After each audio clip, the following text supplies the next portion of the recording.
All right, folks, it is definitely another exciting day here on Wednesday. Of course, I did step outside. It's a little warm here in North Carolina. We did have a couple of cool days, and definitely starting to get warm again. I'm thinking the temperature might be around 90 degrees or something like that, but it was definitely a little bit on the sunny side and the warm side. So that's one of the things that's going on here in the world. And I do know that I was glad to see that the Clippers just blew out their opposition this last time. So, I'm rooting for them because of being a schoolmate of Doc Rivers. So I would like to see him get one more championship in the NBA. I know a lot of folks are saying that they are favorites along with the Lakers and along with the Milwaukee Bucks and a number of other teams, but they've been in a dogfight because it's only 3-2. And even though they blew them out, I'm not necessarily like writing off the opposition either because they did win that last second shot and did pull that off in game 4. So we do know that anything is possible in the world of sports. So I am not writing off the opposition, but I am hoping that the Clippers can go ahead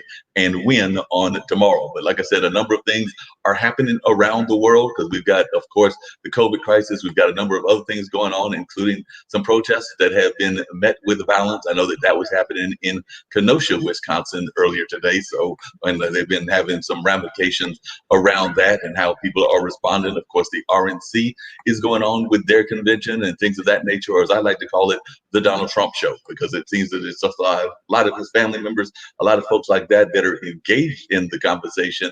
And so they're just out there doing their thing. So I was definitely checking that out and seeing what they were all about. And as I was telling some of my guests that'll be joining us on the show shortly, I do know that COVID has definitely been impacting folks because, of course, folks are going on and they are coming to school and then they're having clusters. Those clusters might be in frat houses, they might be in sorority houses, they might just be in general living situations, apartments, and all of that. So it is my understanding that a very dear relative of mine might be coming back from East Carolina because she went off to college, and now I understand that she's got to come back because of some spikes that are happening in that town, which is Greenville, North Carolina.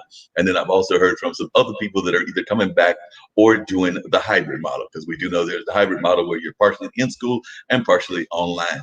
I am a big fan of actual in-person learning. I think that you learn better that way, but that's just what I think in terms of education. But I do know that these are hard times, and that a lot of times folks cannot understand what's going on and things along that line. So we have to do things according to what's best in our situation. I've got a dear friend of mine that has joined me as well. So definitely, I'm hoping that Apollo will unmute himself so we can engage in some conversation with him as well. Because Apollo, I met through Srinivasan, who does some COVID talks and some other talks around the community. I know that he's living in Las Vegas, but he's in the process of moving right now. So he's moving to the New Jersey area. He's lived in New Jersey. He's lived in New York. He's lived in a number of other places. And I want to say he's originally from Los Angeles. But I'm just fascinated when I find out that folks are actually doing work. And I know a lot of folks who are doing work in Vegas. And of course, everybody, when they think of Vegas, they think of the Strip and that whole area where the gambling goes on and all of that. I went to Vegas for the first time ever about let's see, it wasn't this past New Year's, I believe that's right, because I was at the beaches of North Carolina this past New Year's. So it was the New Year's before. So I actually spent New Year's Eve there in Las Vegas, visiting some friends that were in that area. So enjoyed the area. I was actually shocked when I got off the plane that the slots were already waiting for me. They were ready to reel me in and sucker me in and all of that stuff. But I actually didn't do that much slot playing while I was there. So glad to have Apollo here on the show with us.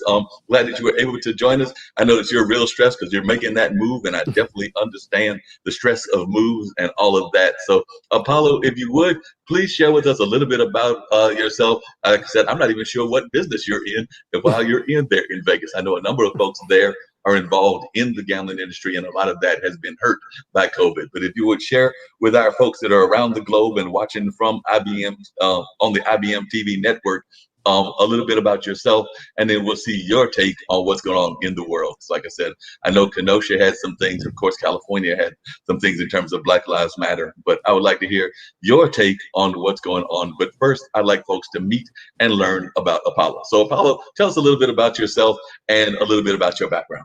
Sure. Thank you for having me, Mark. Yes. I'm originally from Los Angeles, My family is from there for many generations, and then one side is from Texas, and the other side is from Louisiana.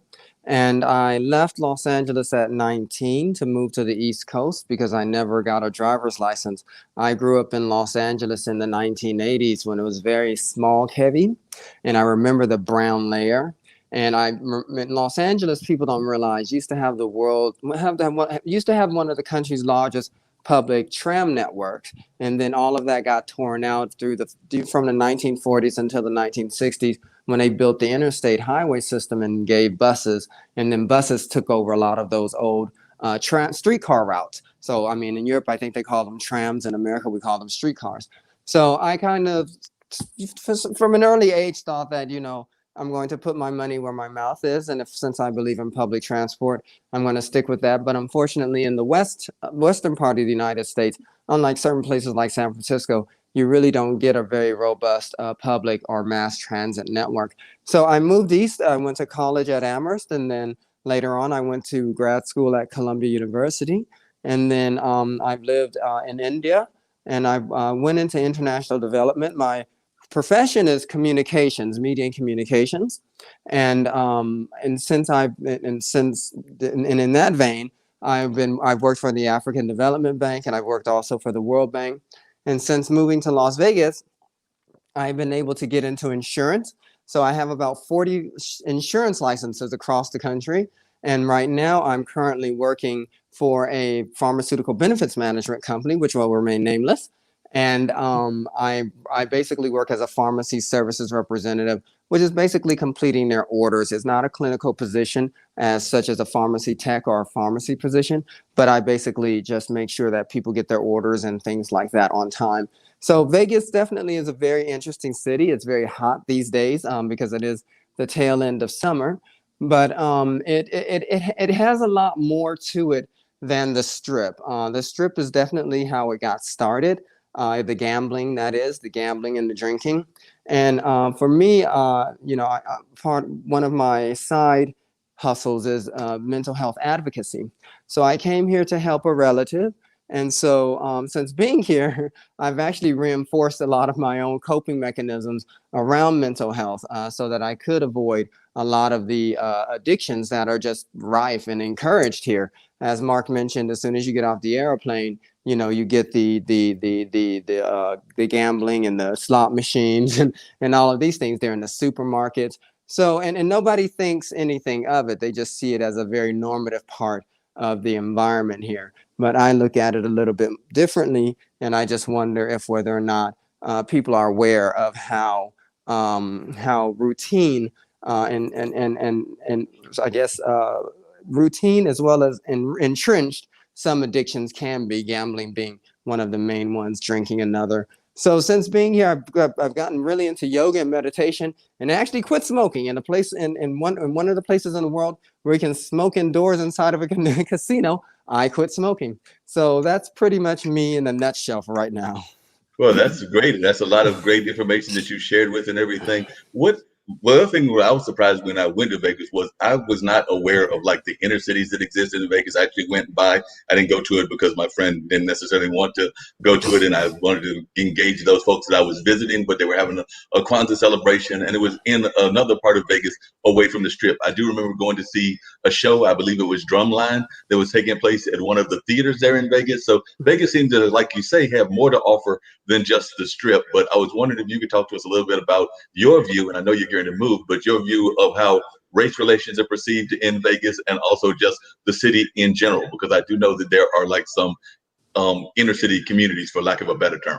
Right. Well, I mean, Vegas is a strange animal because it is a real win-lose town. And let me give you an example of what I mean. If you get an eviction on your record in Las Vegas, no one will rent to you unless you are really good with the landlord. As a rule, people will not rent to you. So what happens is you have these large complexes like Harbor Island or Seagull Suites, and what these are weekly hotels where people go and they pay week by week. And if you add it up, it's actually more expensive than having a year leased paying, if you have a year leased apartment, you pay more in these weekly hotels than you would monthly under a year lease. But what also sort of happens here is that within these housing situations, you get your own sort of like social culture and economics behind it. So Vegas is one of the only cities that I've been in where if you just know how to sign your name, but you can sell a vacation package over the telephone, you can get $700 right off the bat. And you can do that. If you can do that regularly, then you can make actually really good money and not have a real definable skill such as writing or computer or IT or anything like that. So but the issue with that is that if you are able to sell that way, and you are able to make money that way, what happens is if you're trapped in one of these weekly motels, this is where you also get a lot of entrenched addiction. So when I got here, I was looking for a job, and I was actually selling newspapers, believe it or not. This is even after the millennium. People are still selling newspaper subscriptions. And you had people who were really good at it, and they were able to sell these newspaper subscriptions to the tune of making hundreds of dollars a week, even thousands. But then by the time the payday rolled around 2 weeks later or a week later, they would be broke, and you'd be wondering what's going on here. And then you find that, they have a pill habit, or they have another sort of addiction that generally eats up their money. So so in this way, these large apartment complexes are what I call Hotel Californias. Many people enter, but they never leave, because then they're on this loop of addiction of getting high and then needing to get more money and then get high. But the other thing is that there's a large homelessness population here. So even though, and this is even worse, if you find yourself on a complete outs where you are unable to work, then there are people who are just homeless, and it's very hot here, it's very dry here, and they really do look like they're in a bad way. And you can also see people who, they're carrying their luggage around. But I mean, Vegas, it can be good if you have like the skills and things that you need, with any skills that you could take to New York or Los Angeles. You can definitely come to Vegas and have a good life here in Summerlin. But Summerlin is sort of to the west of the city. It tends to be a bit more upmarket, and it tends to be where you have a lot more corporate jobs and things like that. In the city itself in Las Vegas, you have a lot of sales positions, and you have a lot of things tied to the gaming industry. And then in terms of just like the different pockets, the different neighborhoods, you have North Las Vegas. I think a lot of African Americans live in North Las Vegas. What I've observed with the police department here is I've been able to observe a lot of police officers here who are actually African American, which is important to me because I am African American. And it reminds me that when I was growing up, there were lots of Black towns in the West. And so there is definitely a long-term Black community that has been in Las Vegas for a long time, as well as in the Nevada region, as well as the Inland Empire of California. So that's actually a hidden history of the West that often doesn't get discussed, because a lot of people are just unaware of it. After slavery, people did not want to have to deal with segregation and racism. So they came out west and bought parcels of land in the desert and started towns. And so some of those individuals and their descendants are also here in Las Vegas. So it's a very diverse city. I was really surprised to see there's a large Filipino community here, a large, Asian American community here. So it's very diverse. It isn't any one thing. And I dare say it's really hard to generalize about Vegas, but you can make some typical statements about Vegas that are true. Yeah, that makes a lot of sense. And now you talk about that history. I remember there was a hotel there in Vegas. I don't remember the name of the hotel, but I remember it was an African American hotel. I don't think that it exists anymore. I don't know if you know anything about the history behind that hotel, but if you do, I'd love for you to share a little bit to our listeners about that. But I do remember that that was one of the things that grew and developed, because I want to say that it had a lot of the amenities that some of our modern hotels and casinos have out there, but it was a smaller version, an African American version. So, like I said, I'm not sure how much of the history of that town you know, but if you know any of that and can share that, I would love for you to do so. Well, I mean, the thing about Las Vegas is that it's a fairly new city. It was incorporated in the ninth in the 20th century, I think 1907 or something like this. But and there was some segregation in Las Vegas to a certain degree. But I was not able to really get into, I don't know. I'm not aware of this hotel, and I was not able to really get to understand a lot of the history of some of the neighborhoods here in Vegas. And Vegas is also very hot most of the year, so it's really hard to take walking tours. So I'm sorry, I don't have any information about this hotel, but it makes sense because even when entertainers were here, like say Dorothy Dandridge in the 1950s, where were they staying? They could not stay in the Sahara. They could not stay in the Flamingo. They could not stay at the Cowboy. And so odds are they were probably staying at a black-owned establishment here in the city. And I think there was a boxer here, I think Sonny Liston, who was here in the 1950s.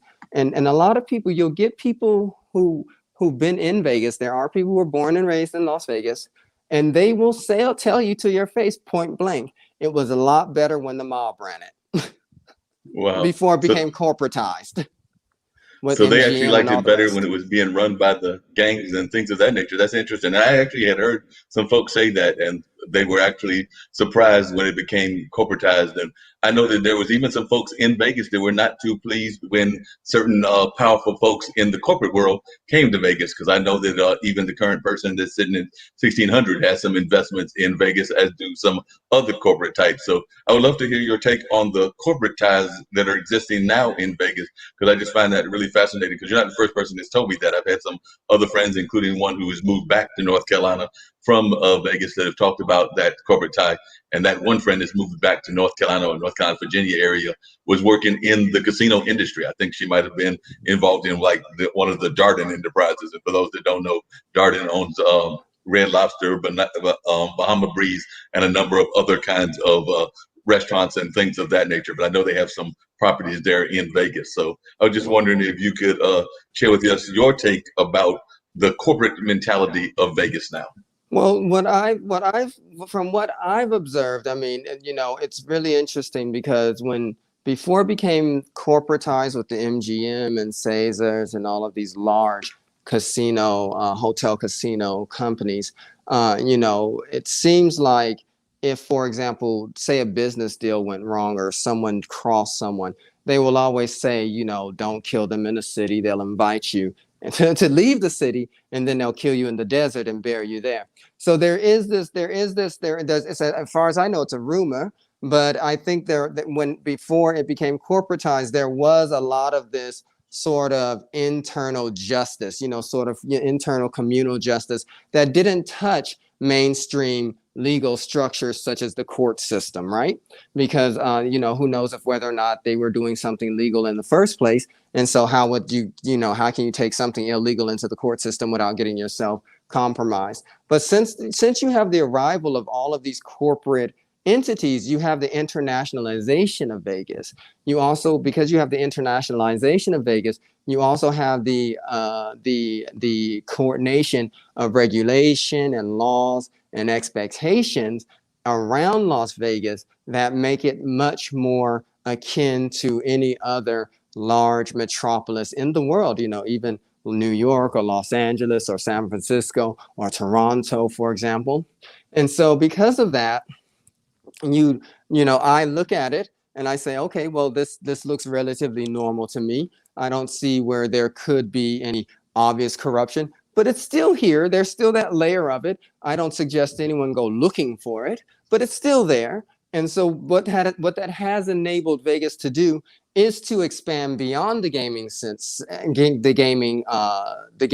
center. So, for example, Howard Hughes used to own Summerlin, for example, but for a long time it was undeveloped. So within the last 20, 30 years, Summerlin has become more developed. My job is a mainstream PBM out of the East Coast. It's here. You have a lot of call centers here in Las Vegas, and a lot of these call centers are the third parties for companies that you may know, such as, major loan company, major insurers, for example, for example, USAA, for example, or Hiscox, and so what happens is you have a lot of people here who, or AT&T, so you have a lot of people here who you may be speaking to. Say if you need your bill serviced by AT&T, you could be calling a call center in Vegas, speaking to someone who's third party. So even though they answer the phone as if they're an AT&T employee, they're actually third party and working in one of these call centers here. And so that's what I think the corporatization of Las Vegas has enabled it to do. Now, the thing is that hopefully that will translate into the education system, because this is known as the Alabama of the West, because it has one of the worst education systems in the nation.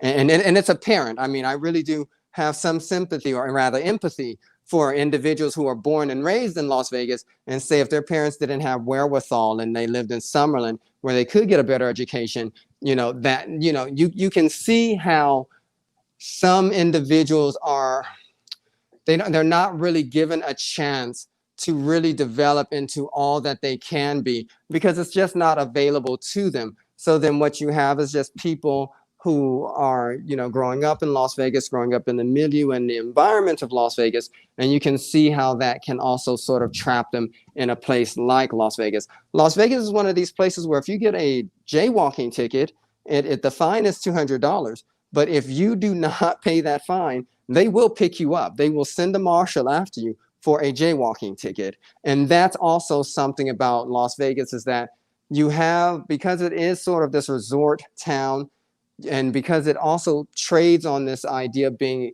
an adult playground, if you step out of line, the law is ready to capture you. And there are a lot of bail bondsmen downtown, a lot of bail bondsmen. Sometimes you can't even throw a rock without hitting a bail bondsman. So that's something that I think really sort of opened my eyes here. And then when you consider the addictions and loops and, the looping behavior like that, you really do find that there's a symbiosis here that relies on each other, law enforcement, and then, of course, people breaking the law itself. And that's something that I found a little disconcerting since living here. Wow, that's really interesting. I want to bring in, because you said that you were doing some stuff around the whole concept of finances and things of that nature. So Jim Eade is one of my partners in crime.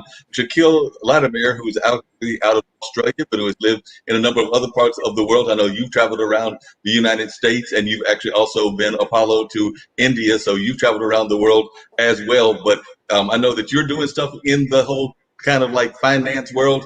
Shaquille is the master of the finance world. So I wanted to bring Shaquille in so that you can meet him and y'all can meet each other and everything. By the way, Apollo is in the process of moving. So he's like in a state of kind of like really kind of frazzled by the move. And I can definitely understand that, because I have moved as well. So don't feel like he's just like being hiding for no reason. He is definitely a little bit on the kind of concern about that move. And I know you've moved in the past, others have moved in the past as well. So we definitely have sympathy for you as you prepare to move from Las Vegas to New Jersey. So that being said, Shaquille, you heard a little bit about the conversation. I was wondering if you could jump in and just maybe even give him and Apollo some advice about traveling in these worlds, because he is definitely involved in the finance world. He talked about that to us a little bit at the beginning, but if you could share a little bit about yourself.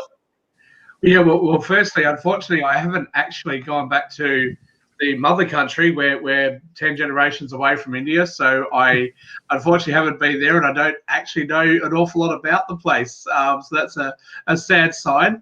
I did actually, on my last trip, or 2 trips ago, managed to make my way through to Vegas. Had a great time. So I'm not one for giving financial advice, but what I will say is if you're going to go to Vegas and you're going to have a good time, set yourself a budget. Yep. And before you've set yourself that budget, pretend in your mind, just know you're going to lose it. Yes. And if anything else happens, if you leave with a single dollar, just count it as a win. Yes. So I have a very, very good friend of mine that lives in Henderson. And she actually sits on the board of the Neon Museum. Cool. Now, coming from Australia, we see all the movies that they come from Vegas, and we have that great movie with Robert De Niro and Joe Pesci. Elvis. I actually had a little bit of a win when I first started off. I had won about $15,000, and I thought, oh my goodness, am I going to get my legs broken? Am I going to end up in the desert? Terrible. So I promptly lost that 15,000 that I won. I ended up winning it back again, but that's not the point. And ended up on a $3 Willy Wonka poker machine, or you guys call them slots. And so I put, I think, $200 into the machine. I was there. I didn't even realize. I was completely lost track of time. I was there for about 2.5 hours. But it was a lot of fun. I kept getting these different features and stuff like that. I had a great time while I was there. But if I can just give a plug to the Neon Museum, yes, a very good friend of mine, she sits on the board there.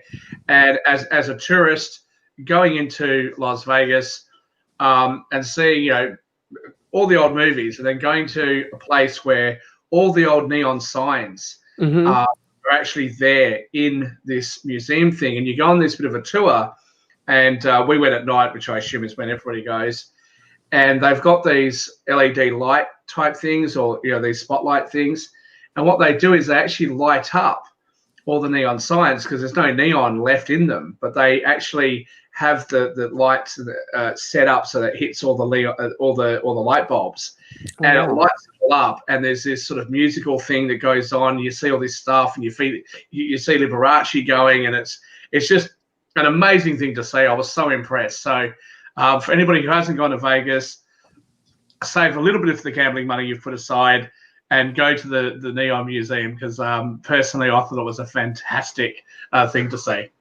Definitely. I appreciate you saying that, Shaquille. Apollo, if you could, tell us some of the other places that folks might not know. Like I said, I know you're ready to move to New Jersey and everything, but if folks are coming to Vegas, what are some of the places that you feel folks should check out that they may not know about? Because I know that there's so many hidden jewels. Yes, there's lots of hidden jewels here, and I would ever encourage people to come to Las Vegas. My living here for 3 years, it's given me a very good perspective, on an anthropological perspective on the city. But there's Red Rock Canyon, for example, which is a natural rock formation. There's also the dam, the Hoover Dam is here. A lot of the people who actually worked on that dam lived on the Nevada side, and you can actually walk through the town where a lot of the people and their descendants lived, who basically helped build this dam. What else? I mean, there's Lake Las Vegas. Las Vegas is not just one thing. It is so many things. It's really fun. And even when you go to the casinos and things like that, these things can be pretty fun and spectacular. But what I will always encourage people to understand is to understand your discipline. Understand your own behavior, understand your triggers. If you think that you are not going to be able to handle your alcohol and maintain a budget, then, work on that before you come to Vegas.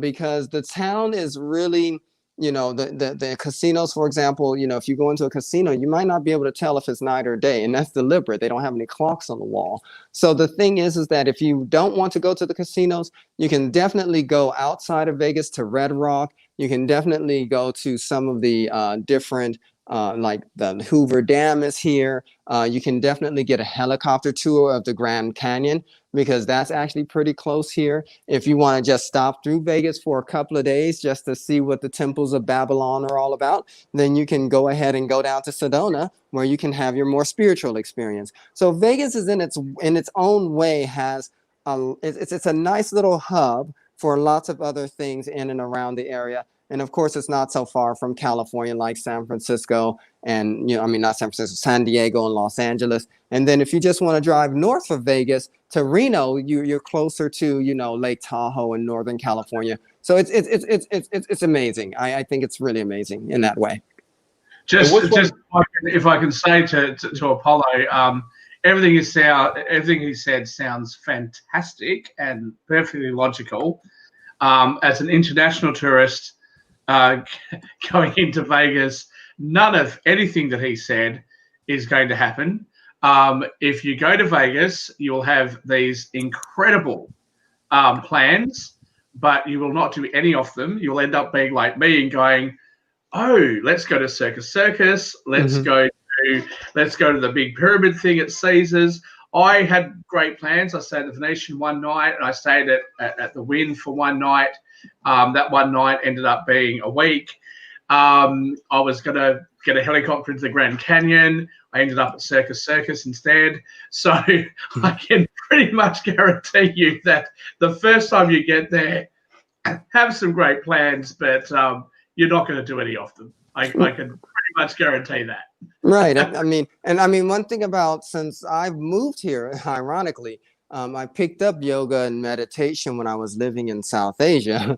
I didn't really use it until I came to Las Vegas. I actually quit smoking in Las Vegas. So I've gone completely the opposite way when it comes to, what people come to Vegas and do. I've used it as an experience to fortify my discipline. But I mean, the thing is that even though it sounds on one hand that it could be sinister, I would say no. What Vegas really trades off of is your own discipline. If you are able to maintain a budget, and there's lots of food here, so you don't have to gamble, for example. But if you're able to maintain your own sense of self despite all of the things around you, then you will be fine. Sometimes it reminds me of that cartoon Spirited Away. I don't know if you know the cartoon that I'm talking about.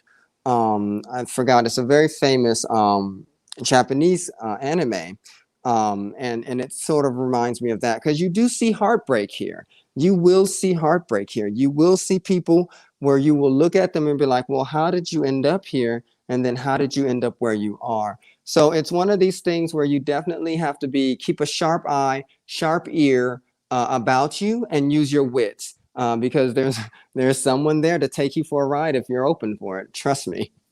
Oh yeah, definitely. There's a lot of folks that are the con artists and things of that nature. Apollo, I would like to hear from you. Like you said, you've been there for a few years, and you've alluded to some of it. But what were some of the things that surprised you when you moved to Vegas, and what are some of the things that you're looking to do when you go to New Jersey? Because I know you're going to Jersey, and then along those same lines, just of your travels, I would like to hear, because I heard you talk to Sri about it, about your experiences being an African American when you did visit India, because I know that when I heard a little bit of that conversation, it sounded very fascinating. So I know that's a three-pronged question, and you can take it any way that you want to. And by the way, this is the online dinner party, so we are having and introducing. Jim wanted to remind me, the guests and everything, that we do have the mystery guests. So the first clue is going on the screen right now.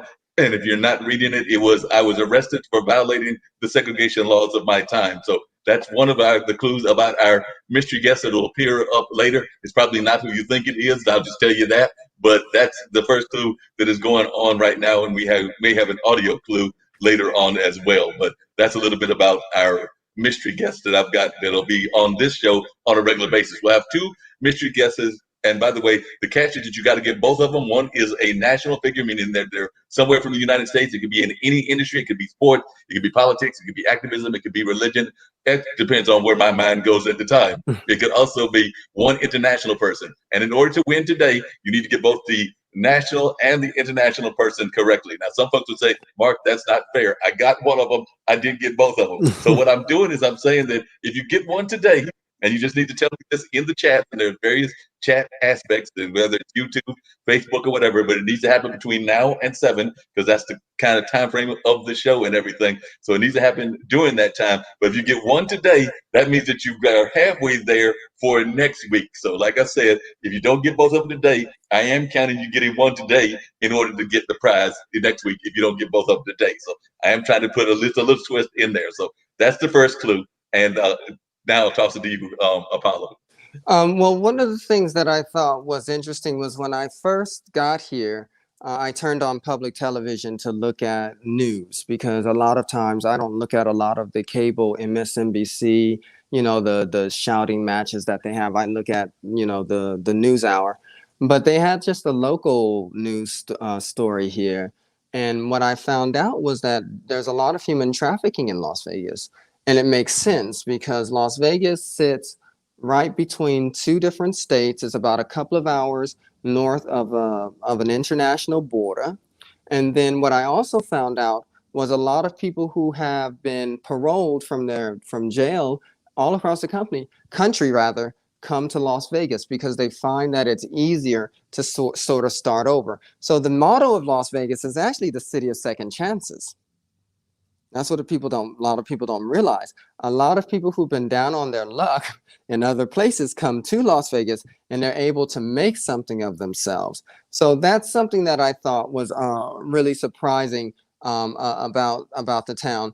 And I mean, the thing is that even though it's a real, win-lose town, there's a lot of heart here in Las Vegas. I mean, but the thing is that, along with that, there's a lot of, people, if people don't feel that you're sincere, then they won't be willing to go out on that limb for you. And so that's something that I think is really interesting. Las Vegas does not have, I mean, the state of Nevada does not have a sales tax. And what I found out was that it's a huge offshore banking network, center rather. So just like if you think of the Cayman Islands, or if you think of, Guernsey and Jersey, or the Isle of Man, or the city of London, Nevada right here is a huge offshore banking center. And that was something that surprised me as well.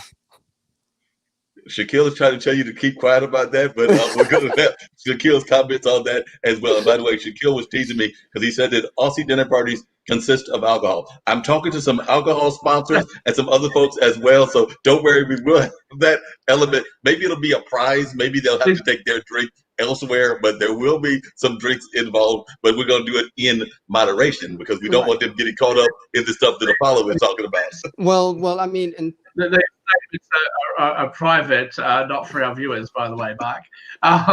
But can I say to Apollo, I think, it's very easy. We obviously have casinos here in Australia, and unlike yours, gambling winnings are actually tax-free here, so that's very enticing for a lot of people. Right. And a lot of people come up with these great strategies and all of that sort of stuff, and I know it can be very easy to get really caught up in stuff, and that's why I think it's very important that you actually set yourself a limit. Vegas actually has a lot of conferences, and yes. There's a number of conferences to do with the finance world, for example, Yes. that I'm coming from, that happen in Vegas. I've got a number of members of my team, probably about 25 of us, I think, that actually were planning a trip over to Vegas this year. Unfortunately, COVID's obviously got in the way of that. There's a lot of conferences that goes on. There's medical conferences. There's all sorts of things that happen. And I think, look, if you go to Vegas, it's a bit like probably going to Disneyland. I've never been there, but we have similar theme parks here. It's frivolous, it's fun, that sort of thing. Don't take it too seriously, and don't think you're going to win. When you go and play an amusement game at a theme park, and you've got to throw the ball into the bucket or whatever it is, right? And you might win the teddy bear at the end of it, and that you're going to end up spending $50 because you really want to get that ball into that bucket, and you're going to end up winning a $10 teddy bear. It's not about actually winning the teddy bear. It's not about the money. It's just about, right. And that's kind of the thing that I think people should think about Vegas and other places where you can gamble, Macau, other places where you can gamble. Don't get too caught up in it. Have some fun, set yourself a budget, leave your credit card. It's one of the best pieces of advice that I could give, and I don't give advice that often. Leave your credit card in your room, right? Leave your bank cards up there. Just take, the few $100s or the $500 or the $1,000 or whatever it is you're prepared to spend. Take that down. And if you lose, you have to go all the way back up to your room, which is really cool if you're in a different casino altogether. Because you're going to walk back down the strip, up to your hotel, go up the elevator and do the whole thing. And by the time you've done that, you've kind of probably, hopefully, got your mind back in the right frame of mind. But the other thing I was going to say is Apollo, you mentioned something that was very interesting, which is it's a second chance for a lot of people, but you see also a lot of broken hearts and a lot of broken souls there. So I actually drove into Vegas from Jim Eads' home. I went from San Francisco. We were supposed to get into LA, but we might have had a little bit too much fun over in San Francisco, and we decided to drive from there, kind of bypass LA. We went to Claremont, LA, and then drove from there to Vegas. And on the way in there was all these signs, these billboards, and one of them was for a strip club, and it actually said, the class off, whatever year it was, and basically they were advertising that they had, girls there that were like 18 years old. Mm-hmm. And I kind of looked at that and just went, wow, really? Like, I know that in a big country there's going to be, some people, but I couldn't help thinking, that's such a waste. And, how would you feel if you were the parent of one of these girls? Some girls like doing it. I mean, some girls just enjoy it, and that's fine. That's fair enough. But Right. you sort of think like, what a waste for them. And you see that, and you see some of the people that work in the casino, and that's kind of become their life. And I think that's sad. So I try not to support the things that I don't agree with. That's certainly something that I wouldn't agree with. I just I can't bring myself to go and support that. But as I said, for Vegas, Circus Circus, I was a little bit disappointed, actually. I thought it was going to be so much more fun than it was. But I think that there is a bit more of a family atmosphere that Vegas has tried to create. I say that only having been there once, but they try to create that family atmosphere. They try and create that sort of stuff. The shopping is fantastic. The restaurants, not just within the casinos, but outside the casinos, are a lot of fun. Right. And I can't quite remember which casino this was. I think it was, I'm not even going to say, I can't even remember what it was. But there was there's like a cable car thing that goes between the two buildings. Oh, you're talking about Fremont. I don't think it was Fremont Experience. I don't think it was Fremont. I think it was something else. Okay, pardon. But there's also a rooftop bar at that casino. Was it downtown? I'm from Australia, so I have no idea where downtown is in Vegas. The whole thing is downtown to me. But,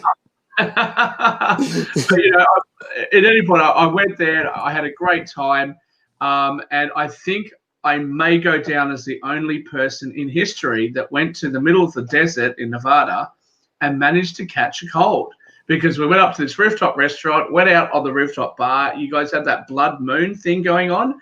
So I went out to check that out, had a couple of cocktails up there, and managed to catch a cold in Vegas.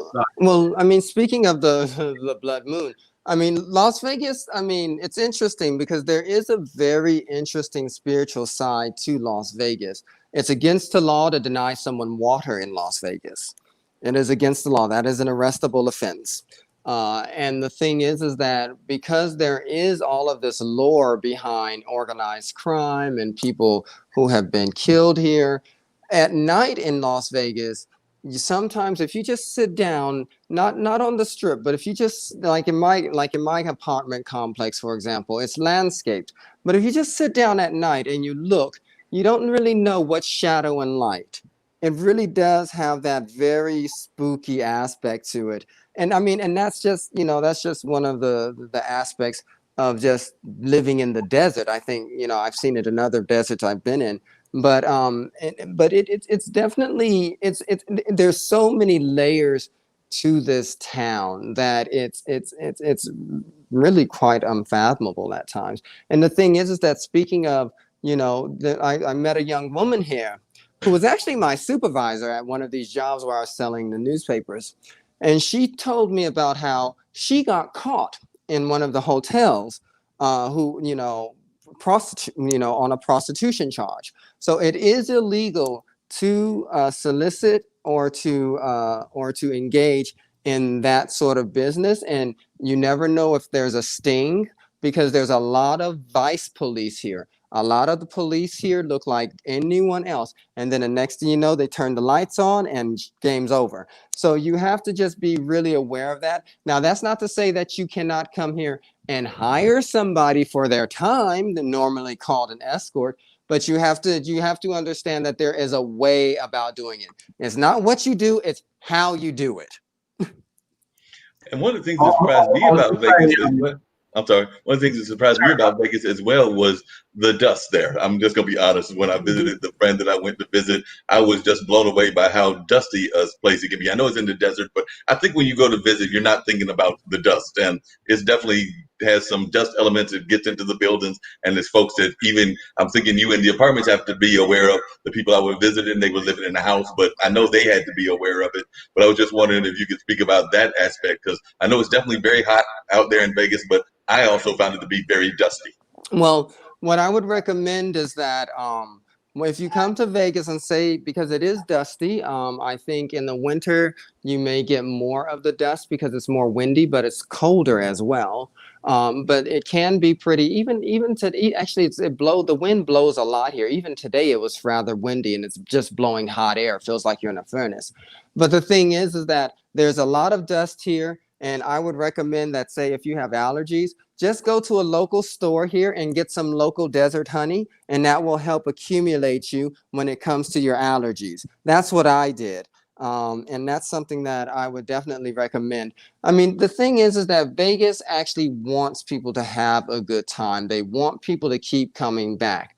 But, on the other hand, you have to be aware that in certain situations, if you get, like, say, if you get a jaywalking ticket, they will make you pay for it. And that's because it is trying to present itself as a family-friendly environment. So what it is that bourgeois norms are very much in effect. Bourgeois norms, just remember bourgeois norms. So the thing is that you want to maintain, the expectations and standards of behavior, and then of course keep everything else behind closed doors. That makes a lot of sense, and I can see that advice. I did want to just get away from Vegas for a minute because I know that you had also spent some time in India doing that travels. And as I recall from the show that you were on before, and I know it was a quick interview when you were there with Shri, that you talked about that. And I think that you learned a lot about your experience there when you were in India. But I was just wondering if you talk to us a little bit about the time that you visited India and what you learned about that Asian culture, being an African American person visiting Asia in whatever context you visited in. Sure. I've been to South Asia about 3 or 4 times, but the last time I was there, I stayed for a couple of years, and I was living in northern India, New Delhi, and Bangladesh, and Chittagong and Dhaka, which are the port city and the capital city, respectively, of Bangladesh. And so, in Bangladesh, I was teaching. And then in India, when I was there in New Delhi, I was working for an offshore company where I was basically editing investment banking notes for this company. But the company for whom I was editing was here in the West. Now, it's very interesting because when I got to India, people were definitely talking to me, especially like in Bangladesh. People talked about how when Muhammad Ali came to Bangladesh, the Bangladeshis gave him a slice of their beach down in Cox's Bazar. So there's very much this awareness of the freedom struggle of Black Americans in South Asia. On the other hand, however, they themselves have their own colorism. So when I went for the first time, I was living in Gurgaon, which is a suburb north of New Delhi, where they built a lot of these new, what are they called, economic zones. And so I was there working at this company, and I ran out of moisturizer. So I went to the chemist, which is the pharmacy, and asked the man for moisturizer. He thought I was asking for skin bleaching cream. Oh. Now being a Black American, a Black American from South Central Los Angeles, right, where I've lived. I've lived in South Central. I also lived in Watts, which is a very famous neighborhood. It sort of blew me away. I was just like, wait a minute, I'm Black and I'm proud. I'm thinking about James Brown, and I never had my own pride in my own skin color confronted in this way. I didn't even think that people still thought like this. I thought that this was passé. I thought that it had passed away with the 60s and the 70s. And so what I also began to notice a bit more was that there is, I mean, I had a lot of fun in India, definitely. But there is somewhat of a, it's not always a positive experience. For example, if I'm waiting in line at a restaurant, a lot of local Indians will look at my Black skin, disregard me, and jump ahead of me in the line. And then if you object, then, and then once they hear the American accent, then they're like, oh, they sort of correct themselves. But then also I found that, within certain groups, like, it's not all one thing. It's very hard to generalize about a place like India, especially because there are all these cultures and all of these languages and all of these religions and belief systems. So when I was there, I found myself, for the most part, just drinking everything in. You know, sometimes I would get, you know, experiences that I didn't think were all that great. But then I also had other experiences where people were interested in Black culture. They wanted to learn how to do, you know, urban dance. They wanted to know more about what the experience of being a Black American was like, because there was that admiration for the freedom struggle that we had, because a lot of Indians are aware that we took a lot of the peaceful protest techniques from Mahatma Gandhi. And what you notice is that even in India, there's a great deal of debate even about Mahatma Gandhi and whether or not he was a good person, right? I mean, a lot of people don't realize that one of the first cases that Gandhi won was when he was a young lawyer in South Africa, and they were jailing the Indians with the local Blacks. And he made a legal case saying that because we have this civilization and this religion and X, Y, and Z, we should actually be separated away from the Black South Africans when you imprison us. So so it's very interesting to just see how these things can sometimes turn back on themselves. And what I constantly found myself thinking about was, okay, I've come from a society in America where I am the minority. It's, you know, there's a majoritarian culture there. We've seen it's rife with examples of how my own, you know, humanity of Black Americans has been disregarded. And so then when I go to India, it's interesting because I see there are places where I am affirmed, and then also I see some of the same majoritarian behaviors of rejection. So, and India was a place where I was able to really understand my own self as an American. So, for example, I grew up in Los Angeles in the 1980s and the 1990s. Now, everybody thinks that the Cold War ended peacefully. That is not true. Black Americans bore the brunt of the end of the Cold War. And we don't really recognize it because we don't really sometimes put it in the context of the Iran-Contra scandal. We don't put it in the context of the Sandinistas and the Contras in Central America. Because when Congress outlawed any further financial support for the, I forget who, for the American side in terms of fighting the communists in Central America, what they did was they took the cocaine and started selling it to Black Americans in inner cities, and that money helped continue to fuel the conflict in Central America. And then, of course, by the end of the 80s, the communism had fallen in Russia, and so then you had more of a concerted effort to try to reconcile communities, break down a lot of these gangs. But the thing was that a lot of families were impacted by that through addiction. They were impacted through the death of relatives. So the hot end of the Cold War happened in American urban areas. Yeah, that's very true. Shaquille, I was wondering if you could talk about race relations in Australia, and you might have a comment to Apollo as well. But I mean, that's one of the things that's always fascinated me, because I know that there are Aborigines in Australia, but I don't know enough about it to make comments, and you live there, and I don't know what your thoughts are as to how that's impacting, or even how Black Lives Matter is impacting what's going on with the Aborigines and other parts of your culture. Well, Black Lives Matter has been something that's been protested here in Australia by some groups. But look, we didn't have slavery here, so it's hard for us to really relate to it. I think to the same degree. We do have in this country, unfortunately, an appalling record in how we treat our Indigenous people. We did have at one point in our history, well before my time, we did have a thing called the White Australia policy, where basically what they did was they took the children of Indigenous people and had them adopted into white families, because the view was that this would give them a better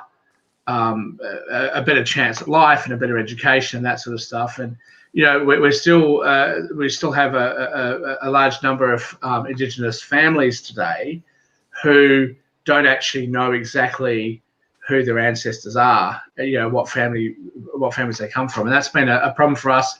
Probably a little bit less so today than what it was maybe 20 years ago. But that's certainly something that I think is a great shame for Australia. There's nobody who's proud of that.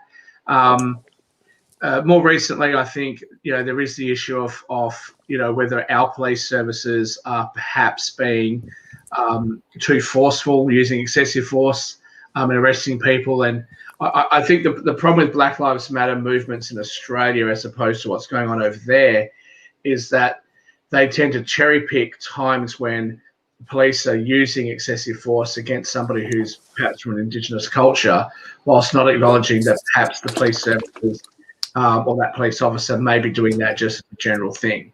And we have seen some cases of that where we just had some bad officers.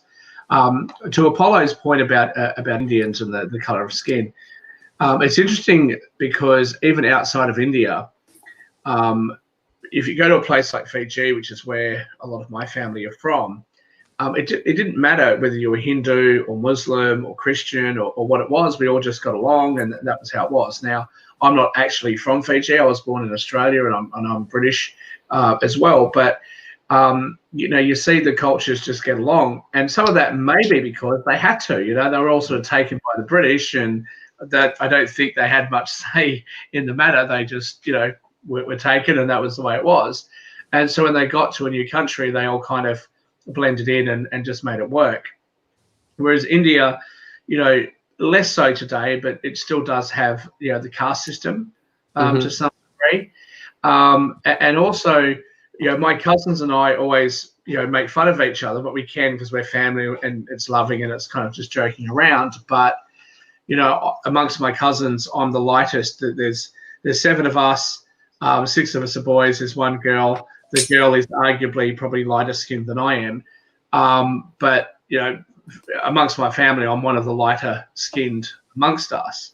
And when you go to India, for some reason, that's a really big deal. And I can't remember the lady's name, but there was a model or something that had won before India had won, like the Miss Universe or something along those lines. And she was quite harshly criticized in India because she was too dark. And that's an interesting thing. So I know that a lot of Indians will try to lighten their skin. To me, skin color doesn't matter.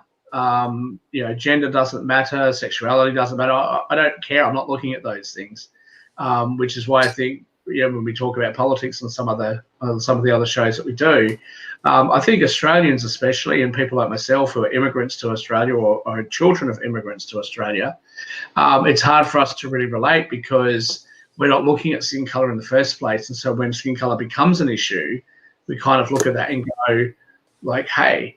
Now, when I grew up in semi-rural Western Australia, which is one of the most remote parts of the world, I think, during the 80s, of course things mattered because I was a little bit different to everybody else.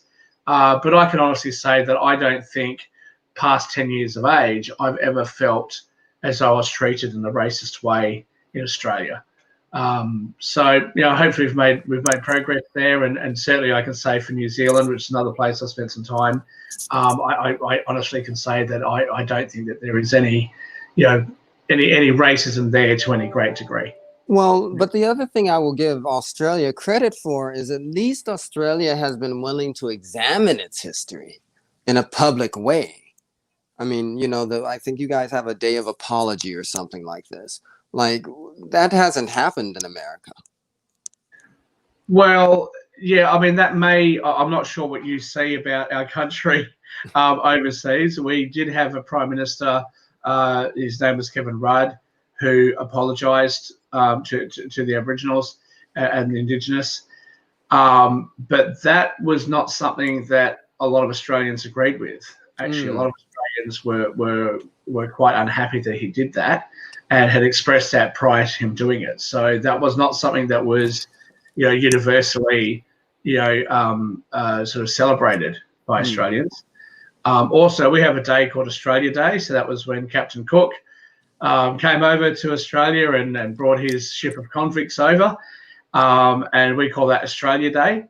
And, some of the Indigenous people will refer to that as Invasion Day.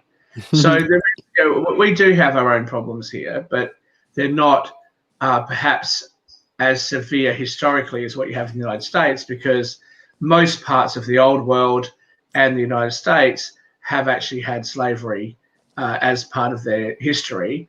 I think we are very lucky as New Zealand, very, very lucky that that's not something that we've actually had to try and deal with, because we never had that happen to us. And even with the convicts that came over here, a lot of them were very poor. They didn't have enough to eat.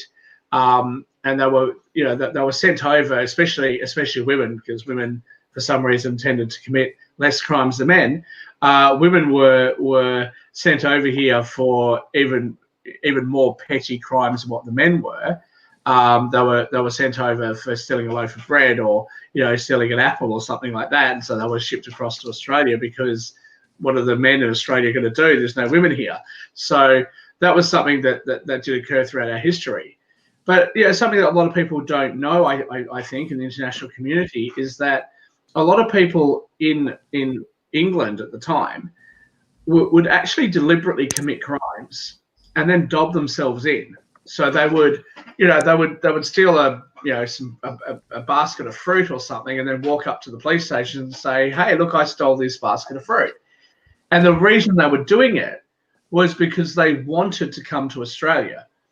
And the idea was that, hey, you come to Australia, you do some time, and then you come out, and we don't have criminal records and all this stuff that's going to prevent you from having a job. So you'd come out, you get a plot of land, you might be able to get a job. And actually, when I was at a very historic place where we've got a prison down in Tasmania, I was actually on a tour there, and they were talking about some of the people there. And actually, one of the wardens off the prison was a former convict. So he was a convict. He spent time in that prison. He came out, became the warden, and ended up becoming the equivalent of the chief of police for that area. So, it gave that person an opportunity that he may not have had otherwise. So, look, as I said, every country, I think, has got an interesting history, and I think we should celebrate the good and acknowledge the bad, but let's not hide away from it, because it's something that we should look at and go, look how far we've come.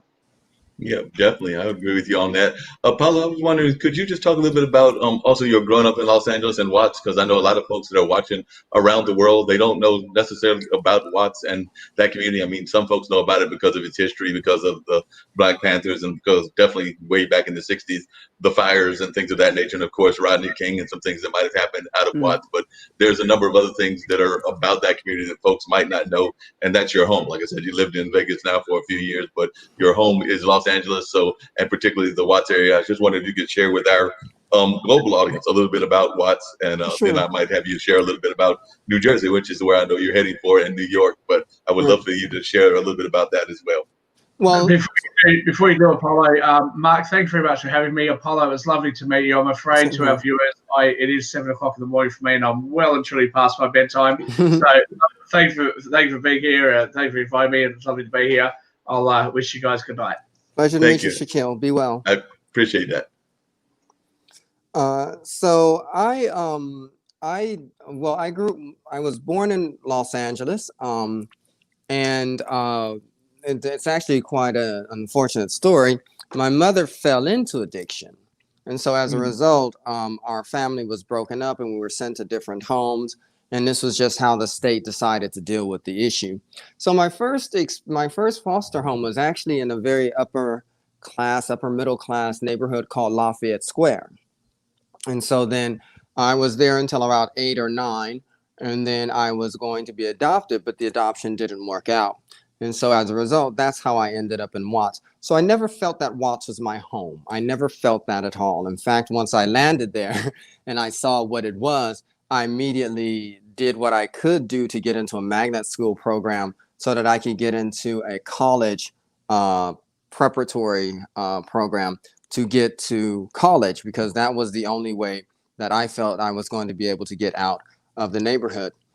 Now, the thing is that Watts sits along this thing called the Alameda Corridor. So in the 30s, 20s, 30s, 40s, and 50s, 60s, and up until the late 70s, it was highly industrialized. Lots of steel mills, lots of lumber yards, and you have the trains coming from the port of Long Beach and going to the train yards in downtown Los Angeles, and from there, all of the goods that came into Los Angeles are sent out to the rest of the nation. So when I so and but the thing is that Watts, even though it became typically known as a black neighborhood, as was at one time very diverse. So if you were to look at Watts around 1900, you find Italians there, you find people from all over the world there. So when I would walk down the street called Santa Ana, which was actually the old red car streetcar line, used to run down that street. But I would walk past a street called Anzac. And for years, I never knew what Anzac was until I ended up in Istanbul and they told me about Anzac Day. And Anzac is the Australian New Zealand Armed Corps. And so apparently at some point there were Australians living in Watts. Watts has this famous art installation, public art, and they're called the Watts Towers, and were built by this man named Simon Rodia, who was an Italian. And so, excuse me, they are still there. And it also, when Los Angeles built its, when it started to rebuild its streetcar system, it put 103rd Street, which is sort of the main thoroughfare, the high street of Watts, if you will. They put a station there because historically that's where there always was a streetcar station. So it's a very interesting it has a very interesting history in that at one point it was a place where a lot of immigrants came. They were black people, there were white people, there were Italian immigrants. So it was very diverse, and a lot of that is still recorded in the names of streets and art that's there. But what happened was after I guess when they started to do redlining in the 1930s, it became a neighborhood that was principally at that point all Black American. And so what you had was a lot of, just like we see now, a lot of police brutality against a vulnerable minority. And in 1968, that's what the riots were all about. You see this man being beaten, and so then people just erupt. And so then there was the riots. And then that happened across America and other urban areas as well. But then after that, Watts really it did not have any investment for a long time. And so what they started to do was they started to rebuild the what would be called the town center on 103rd. And then my high school is next door to one of the only Black medical schools west of the Mississippi. That's Charles R. Drew University. And they put the university there after they built the hospital, because there was no hospital in Watts. If you got injured, if you were bleeding, you had to go all the way to East Los Angeles to the General Hospital, which was probably a 20 or 30-minute car ride. I mean, forget an ambulance. And so what happens was people were just bleeding out. So when they decided after the riots in the 60s, they put a hospital there, called it Martin Luther King. And then they installed the medical school there. And then my high school, which is a medical magnet, was built next door because the idea was that the kids would go to these medical magnets and then they would become doctors. Ironically, even though a lot of kids did go through that program like I did, we did not become doctors, but you do have doctors coming out of the program. My high school is still very well regarded as one of the top high schools in Los Angeles, and it competes regularly with Bravo. So like in my graduating year, I went to Amherst, somebody went to Princeton, a lot of people went to UC Berkeley. So in that way, it's kind of interesting. In that way, even though Watts was, its glory days had passed because it had been deindustrialized, a lot of the neighborhood incomes had fallen. And they built also a lot of these housing projects in the area. And what happened was also you had the arrival of these gangs, and then you had the introduction of the drugs, the drug trade, and then the violence that went along with that. And so the thing is that when I lived there, when I lived there from, I guess, say 1990 to like 1999, you saw a lot of people who were in some ways traumatized by the public policy neglect of the powers that be in Los Angeles and the state of California. But there were always these groundlings of hope. Like, I went to a good high school that got me to a college. I think in Watts, in that neighborhood, only 3% of kids go to college. And how many of them then graduate is probably even a smaller number. So the thing was that Watts has been, it's very much its own, it has its own identity, it has its own history. But on the other hand, it's one of these examples of, even if you go to the north of England, where you once had a vibrant community, but deindustrialization took the spirit out of it. And the thing is that, my foster mother in Watts, she was not a poor woman. She was not a poor woman by any means. She was from Shreveport, Louisiana. She inherited land. She owned half of the streets she lived on, so she rented houses. She owned land in a couple of counties, and she owned land here in Nevada. So I never got the sense of being inferior, because I lived in Watts. And so I thought, I didn't want to live in Watts because I didn't think that it was, I didn't think that, it was where I could find opportunity and where I wanted to thrive and all of these other things. But it very much is a very, it's a very interesting slice of LA that has this outsized history for its actual geographical space. Yeah, it sounds like a very fascinating place. Like I said, I hadn't been to California. That's actually on my wish list. Like I said, I went to Vegas for the first time about a year and a half ago now, since that was not this past New Year's, but the New Year's before. But I've got friends in the entertainment industry, be that film, be that music, be that whatever, that live in Los Angeles. And I keep saying that I'm going to get out there to visit them, but I haven't been to any parts of Los Angeles yet, or any parts of California, even though Jim and me have become friends here on this show. I haven't even been out to San Francisco or a number of the other great places out there. So I just had a friend that just recently moved out to California. So I know this is on my wish list in the late 50s. So hopefully it'll be before I get to number 60 that I'll get a chance to get out to the West Coast, because I definitely, there's several places out there, whether that's California, whether that's Oregon, whether that's the state of Washington, not Washington, D.C., but the state of Washington. So yeah, definitely I've got to do more West Coast travel. I was just curious, Apollo. I was a big fan growing up of the Panthers, the Black Panthers, and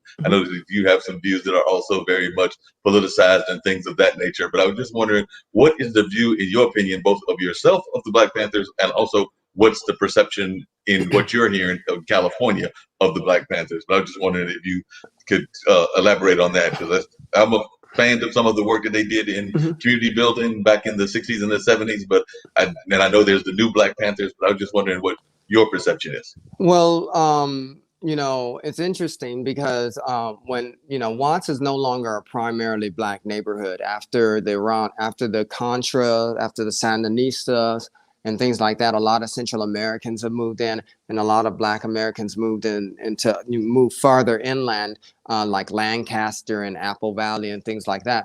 But when I was there in Watts, I went to Markham Middle School, which was sort of in the town center of Watts. And I had teachers who were very much part of that era. And I grew up reading books like Richard Wright and Dick Gregory. I grew up reading Baldwin. And this is also alongside books like C.S. Lewis and Jane Austen and Dickens and Tolkien. So I very much had an awareness of myself as a Black American in a hostile environment, right? And then also just being very well aware that I also need to be conversant with that hostility. So the thing was that what I saw was that, by the time I got to Watts in the 1990s, I think there was only a remnant of sort of the community organizing that the Black Panthers had been doing. A lot of the thing is that what they did in Watts, which I thought was atrocious, was the only new thing that they built in Watts was a jail. Was a jail, and they actually put Paris Hilton in it. Oddly enough, but that was the only new thing that they built.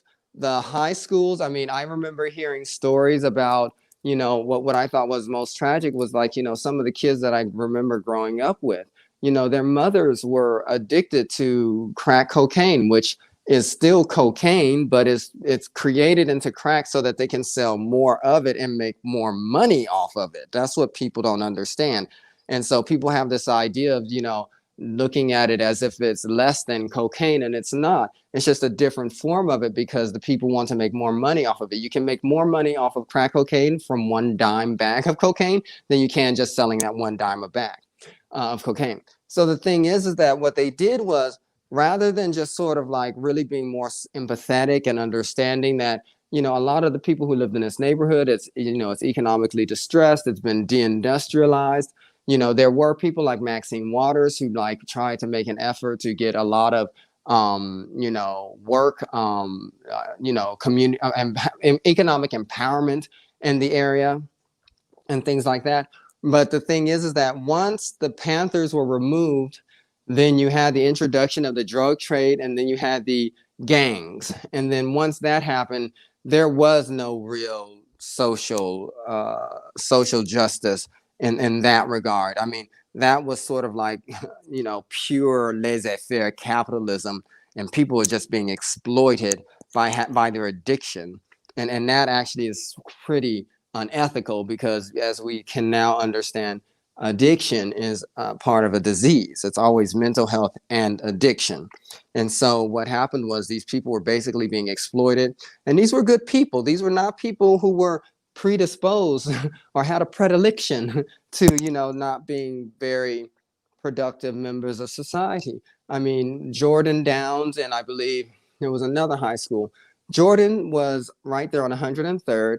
And what I understood in the 50s and the 60s and the 70s, it was a very good high school. You know, people were going there and they were, you know, they had bright futures coming out of it. And then all of a sudden, this like a record was scratched, and the 80s came, and then the proliferation of all of these drugs. And then of course, there's the disdain that we sometimes have in our society for people who, you know, fall into addiction. And so what happened was that the whole neighborhood was kind of abandoned. It was abandoned to itself. And so then you had all of these individuals, they're living in these neighborhoods, it's being dominated by these drug gangs, and people were very traumatized. And that's ultimately what happened. And I think, you know, I don't know what it's like now. I haven't been back there, but I found that what did remain, however, were churches. Churches remained. So when I was there, there was this church, Greater Wayside Church of God in Christ. That was where I went and I got trophies for getting good grades. You know, I'd bring my report card and I get a trophy for having these great grades. That was where my encouragement came from. And that was something that was, you know, that's, you know, faith-based institutions. That was sort of the last sort of the first and the remaining preserve of any sort of social social programming in the neighborhood. So and even then they were pretty much limited in what they could do, just given, you know, the resources that were available from the people that were there. But it's, you know, I mean, you had lots of people who were working, who were just trying to make their way, but you had all of these other things that were there. And it was really quite, it was almost as if it was deliberate. And then, of course, what happened after that was you had Pete Wilson, who was a Republican governor in the mid 1990s. He comes up with the 3 strikes laws. And so then, of course, you also get, you know, out of Washington with the Clinton administration and Democrats, you know, passing these very strict, and carceral policies that in the end, what happened was that, you know, and a lot of people got into the system, into the jail system before they were even 18. It started with juvenile hall. And that's where a lot of these kids got a lot of their introduction to gangs. And that's where a lot of these kids got a lot of their awareness of what they thought their society would be. And so that's how, you know, a lot of kids ended up in, you know, gangs. And then once they're in that thing, then one thing leads to another. And then they pass these 3 strikes laws. And then you have people just en masse being sent to jail. And then, you know, you have a bunch of people coming out. They don't have their civil rights because they're felons. They don't have any skills because they were in jails, and jails are not universities. And so what are they left with? And so that was one of the things that I thought really brought home to me about Watts, was just when your public servants do not care, when they do not care, people literally, spiritually, and physically die. Yeah, you got a good point about that and everything. And I was just wondering what your thoughts are about the politicization of our political people, because I know a lot of folks are thinking about Kamala and some of the things that she did in California. And then, of course, we've got on the opposite side, the RNC and the Republicans talking about the HBCUs and how great a job they've done with the HBCUs. But as just a citizen, and but also I would consider you Apollo, and it's from what I've seen you engage in conversations, whether that's with Sri or other folks online. You are definitely what I would consider definitely an activist type person. So I was just wondering if you could talk about your views about how the African American vote is being politicized to some degree or another, and is maybe even being used by both sides. But I want to know what your perception is. I have strong opinions. I am not an activist. You will never catch me at a parade, because when I was living at Watts or protest, I knew then that the police had the power to take a picture of you and to identify you. So I have always been more to get a letter writing campaign going than actually putting myself out on the streets. Because what I then notice is that when you go to protest and you happen to be a young Black man, people will call you an activist. And for some people, that is a threatening title. So I do not describe myself as such. I'm a citizen of the United States who writes letters. And the thing is that when it comes to the comprehension of, say, Kamala Harris working in California as a prosecutor, a lot of that architecture was not put there by her. She had to work within it. And I think that she definitely made an effort to try to improve what was already a structure that was in place. But none of those things can be really changed until the majoritarian society decides they change. And the thing is that what I find is, people want to say, they want to say they've done X, Y, and Z for HBCUs. Well, and that's all fine and good, but what are you doing to enable individuals to have a holistic experience, a holistic personality, a holistic interest in society? Like, it was only until I got to Las Vegas that I found out I could have gotten an insurance license at 18 if I would have passed the exam, and I could have been making money selling insurance policies. That would have made me a lot richer 10 years later at the age of 28 than going to college and doing all of these other things. So the thing is that there are certainly a lot of things that are here in America that can lift people out of poverty. The problem is that we're not doing a very good job of explaining it to people. How many kids would actually be saved? I remember telling the kids in Watts, you have a record in the society. You need to be careful because you don't want anything on your record. And they completely didn't believe me. I mean, and I think, why not get people to understand that, yes, you do live in a society. It is governed by laws and information systems, and that you want to be able to use it to your advantage. But the problem that I find is that a lot of people are far too quickly disillusioned at a very early age. And I think one of the things that Kamala tried to do was to try to challenge that disillusion. And I think that's probably more important than anything.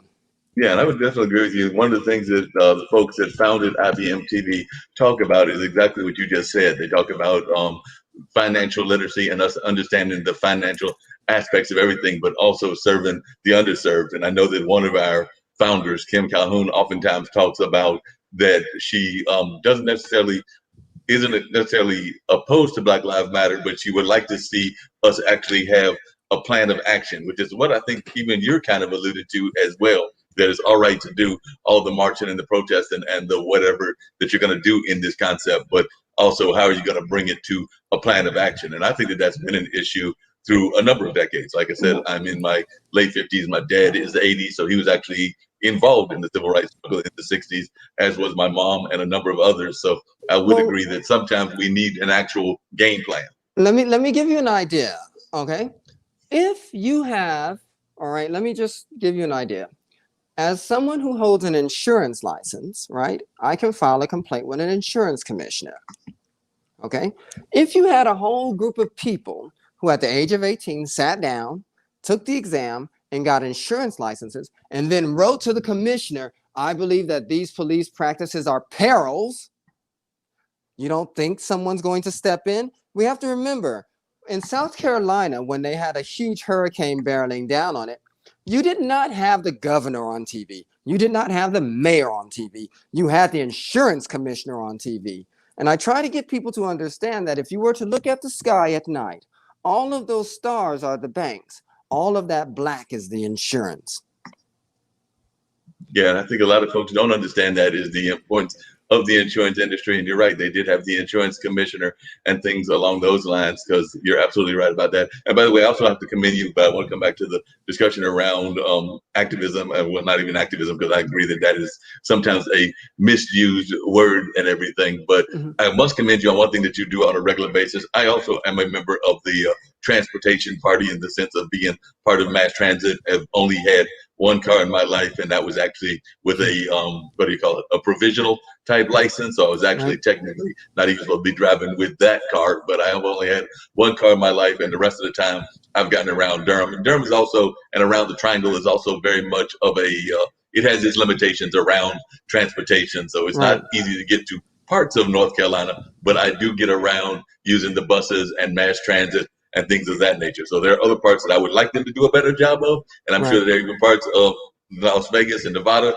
that you would like them to do a better job of, and the same with New Jersey, New York, where you're about to go to. But I am a big fan of mass transit, and I think that it serves a great component, even in terms of our economical development and our growth of communities. So I just wanted to commend you for being part of the bus club. Well, the thing is that we have to remember that our streetcar system came as a positive externality from our railroads. So when you had the Southern Pacific go into California, and then they had all of this land that they owned, and they wanted people to buy houses in that land, then they built streetcars in order to get people to those plots of houses in order to, service these neighborhoods. So I don't think we're really going to have a very strong and robust public transportation system in any meaningful way until we get our railroad system, our passenger railroad system in hand. And I think we should just go ahead and just go full on, high-speed rail, because then what happens is that you'll have a lot of economic benefits that come out of that. And that's what people forget to realize. I mean, a lot of times we talk about the Vanderbilts and the Stanfords and the Crockers and how they basically were robber barons. But it does take sometimes those types of personalities to make something that big happen, right? But on the other hand, we don't really recognize that in doing so, they were also the impetus behind a lot of mass transit. And so a lot of people thought the car was more democratic. But what we find is that even though the car may be more democratic in the hands of millions and millions of people, it's certainly a lot more destructive to our environment. But I mean, I always encourage people to find those ways where they can find influence. A protest is great. It gets people out on the street. You get your voices heard. But no, trust me, every police department cares if an insurance commissioner says, well, your policies are actually causing this problem, and so therefore we're going to raise your rates. Yeah, that's very true. I don't know whether you've thought about it, but Apollo, as I'm hearing you talk and think of that nature, I know you're going to move to New Jersey and New York and everything. But I personally, and I haven't done some campaign work, but I've got friends that have worked in those campaigns. So I'm lobbying that you become an insurance commissioner of either New Jersey or New York. So you game for that job? Well, the thing is that my licenses are expiring. I'm very much a man of international affairs, so I do want to go back to the multilateral scene. I think that that's just where my heart is. I think that, it was good to, have the experience living in the United States domestically and understanding how things work. But I've always been international. Even when I was I had this great teacher. I went to Ritter Elementary in Watts. And, she was the one who started reading The Lion, the Witch, and the Wardrobe by C.S. Lewis and completely took my imagination. And then I became an avid reader after that. But what she also did was she gave me an atlas of the world. And so I was just like, I just want to go see the world. So for me, I've never, I think that's why I think that we should be interested in cultivating every individual, because you will have that person that does want to become the insurance commissioner. And then you'll have someone that wants to go off and do something else. Because I think that, where we are right now in the United States, for example, Black Americans have a much bigger leg up than some of the poor people in West Africa, where they can't get an identification card because there's no land registry, or they can't really. So, I mean, there are other parts of the world that have a much more rudimentary problems. And the other issue is that I think that, I'm because I'm one of these international individuals, I look at the world very much like the game of Risk. And so my thing right now is that I'd be much more interested getting the United States into the Commonwealth than anything else. Because there even Black Americans, even with our disposable income, and I'll explain it to you this way. The United States has 325 million people. Our economy is $20 to $25 trillion. That means each American citizen, all 325 of us, each individual citizen is worth $80,000. In the Commonwealth, where you have English-speaking legislatures, and you have the common law, you have similar schooling, because you have to remember, Kamala Harris's father is from Jamaica, Commonwealth country. Barack Obama's father was from Kenya, Commonwealth country. How is it that these individuals can come from these countries and automatically sort of slot themselves into a certain position within our system and be very successful about it? That's a question. So the thing is that what I think is that if the United States joins the Commonwealth, then Black Americans will get a vector of their own identities that they don't get now. They'll get access to different societies like Ghana or Nigeria or South Africa or Jamaica or Belize or even India if they want, or even Fiji or Australia or Canada. And what it does is that it closes the historical loop. Now, the thing is that in the Commonwealth, there are 2.2 billion people. And right now it has a GDP of $14 trillion. You divide the 2.2 billion into the 14 trillion, and each Commonwealth citizen is worth about $800. Now, taking the example of the United States as one of Britain's most successful colonies, right? If the Commonwealth developed to the degree where each of its citizens is worth $80,000, that's over 2.2 billion people, can you understand how much money you would get on your return if you invested? Wow, that's interesting, because I know I had another guest on one of my other shows, and they were talking about being a big fan, and I don't know how you feel about this particular idea of the whole notion of reparations for African Americans and things of that nature. But what you're arguing is almost like reparations for the entire United States, but I guess we get the reparations out of like the colonial powers, because well, I think what I'm trying to say is that if you give people the space for economic opportunity, why do we need to talk about reparations?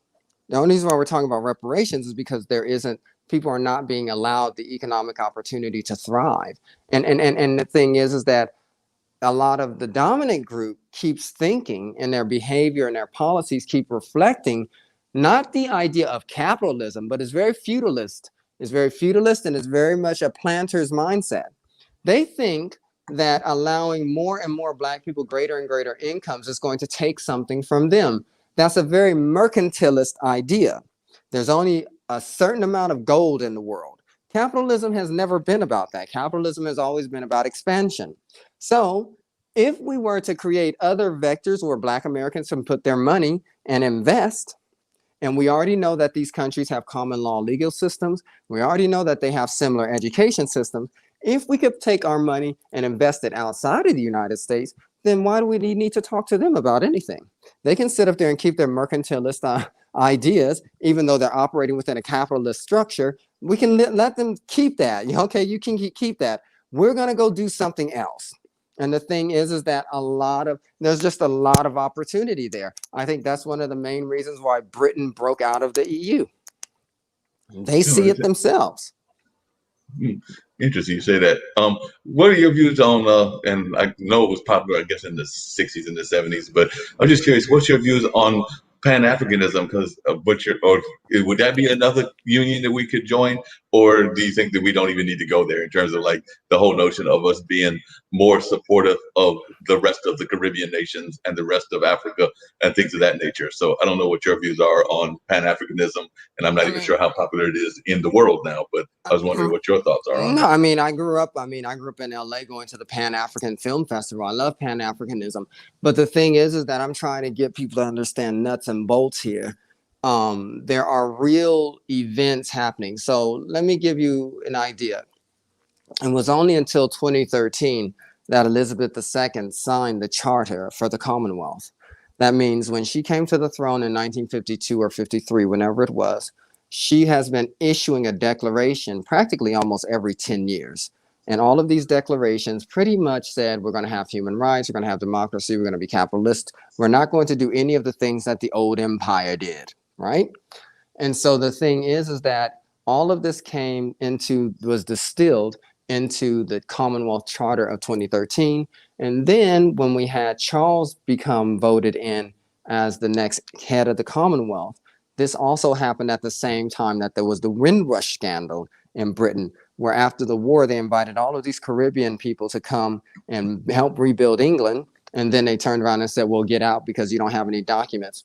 The reason why I'm only focusing on the Commonwealth part of it is because with Pan-Africanism, it's everything. You've got Portuguese speakers, you've got the French speakers, you've got the Arabic speakers, and so there's no real central focus for anything. But for Black Americans, I think if we really want to get a handle on our own economic development and our own resource in a way of being able to generate independent income streams outside of America, then if America joins the Commonwealth and then we start investing in companies that go over to develop the Commonwealth, then I think that's where we can actually get a lot of money. So in a way, it's not like we're colonizing. We're not coming from the colonial mindset. We're actually coming from the international development mindset. And we already have a lot of the cultural influence. We already have a lot of the skills. We already know how to build institutions because look at what we've done here. And so I think that it would be good for us. I mean, we have to remember when the Commonwealth puts out all of these declarations, they're pulling a page out of America's playbook. We had the Declaration of Independence, and then we had the Articles of Confederation, and then we had the Constitution as the ultimate charter of the United States. And so that's basically what this queen has been doing. And I think that because I think in a real way, I don't know why she would be doing it, but if you look at the establishment of the empire, right, under Elizabeth I, she started the London Company, she started the Royal African Company, and she started the British East India Company. And there's a great book that I would encourage everyone to read. It's called John Dee and the Empire of Angels. And the reason why I would suggest you read it is because John Dee was Elizabeth's astrologer, her magician, basically. And he was the first 007. And the thing is that he's also the inspiration for Gandalf. And he had some kind of interesting system where he was able to communicate with intelligences beyond our own reality. And he was the one that came up with the name British Empire. And the book supposedly is lost, but within that book, these entities told John Dee which countries to go and take over in order to create this empire. And they were very successful at doing it. It's a very messy affair, that's true. But the thing is that I think that this is just something that we have to keep in mind because it's still here. The Commonwealth didn't leave. The empire just got converted into the Commonwealth. And I think that for a lot of Black Americans, because there are a lot of African countries there, because there is the Caribbean there, I think it would be a good idea to start having these conversations with people in Ghana, in Nigeria, in South Africa, about how our skills and expertise can come and help and build their economies or vice versa. So, I mean, Pan-Africanism is great. But the thing is that when you look at Pan-Africanism as a whole, it's harder to get everybody on one page. But if you just start with the Commonwealth, the Commonwealth countries in Africa, then it's much easier to focus on things like economic development, social and political development. And you already have the forum there. All we have to do is join it, the United States, that is. And then the thing is that what it also does is that when it closes that loop in history, because a lot of times a lot of Americans do not count their royal past. They do not remember that 1603 is the beginning of this country, not 1776. It's Virginia. Virginia was started with Newfoundland and Bermuda. Even to this day, Bermuda is one of the biggest reinsurance centers in the world for shipping and things like that. And the Royal African Company, interestingly enough, was started by Elizabeth I, and that was to deliberately bring Africans over to America. Slavery was not, when you look at the beginning of it, slavery was not a foregone conclusion. That was something that later on developed after the colonies were established, and people realized that we can create the economies of scale by not paying people and just getting these people to produce a lot of agricultural products that we can sell across the sea back to England, then that's how we can make money. But I don't think there was, as far as I know, I don't think there was a specific instruction to enslave Africans. It was something that happened in the construction of the empire.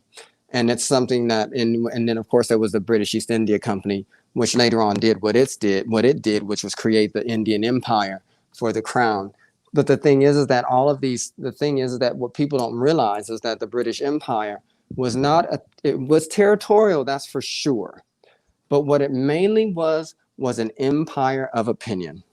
The British, even though they came and took over your land and told you what to do, they still wanted your good opinion, which is kind of ironic. But that's why the Commonwealth was able to convert.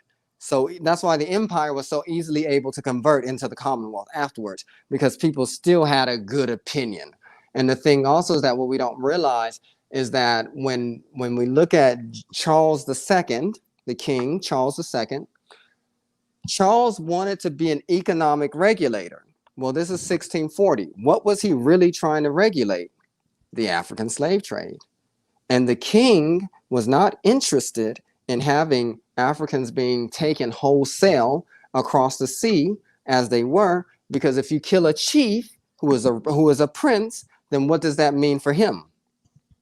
And what did they sell him anyway? They said, we don't care, we'll chop your head off too, which is what they did. So that creates a very interesting connection between Black Africans and the crown that people are little aware of. They don't realize that when the crown lost its ability, or lost the right to rule, was also the same time slavery took off in America.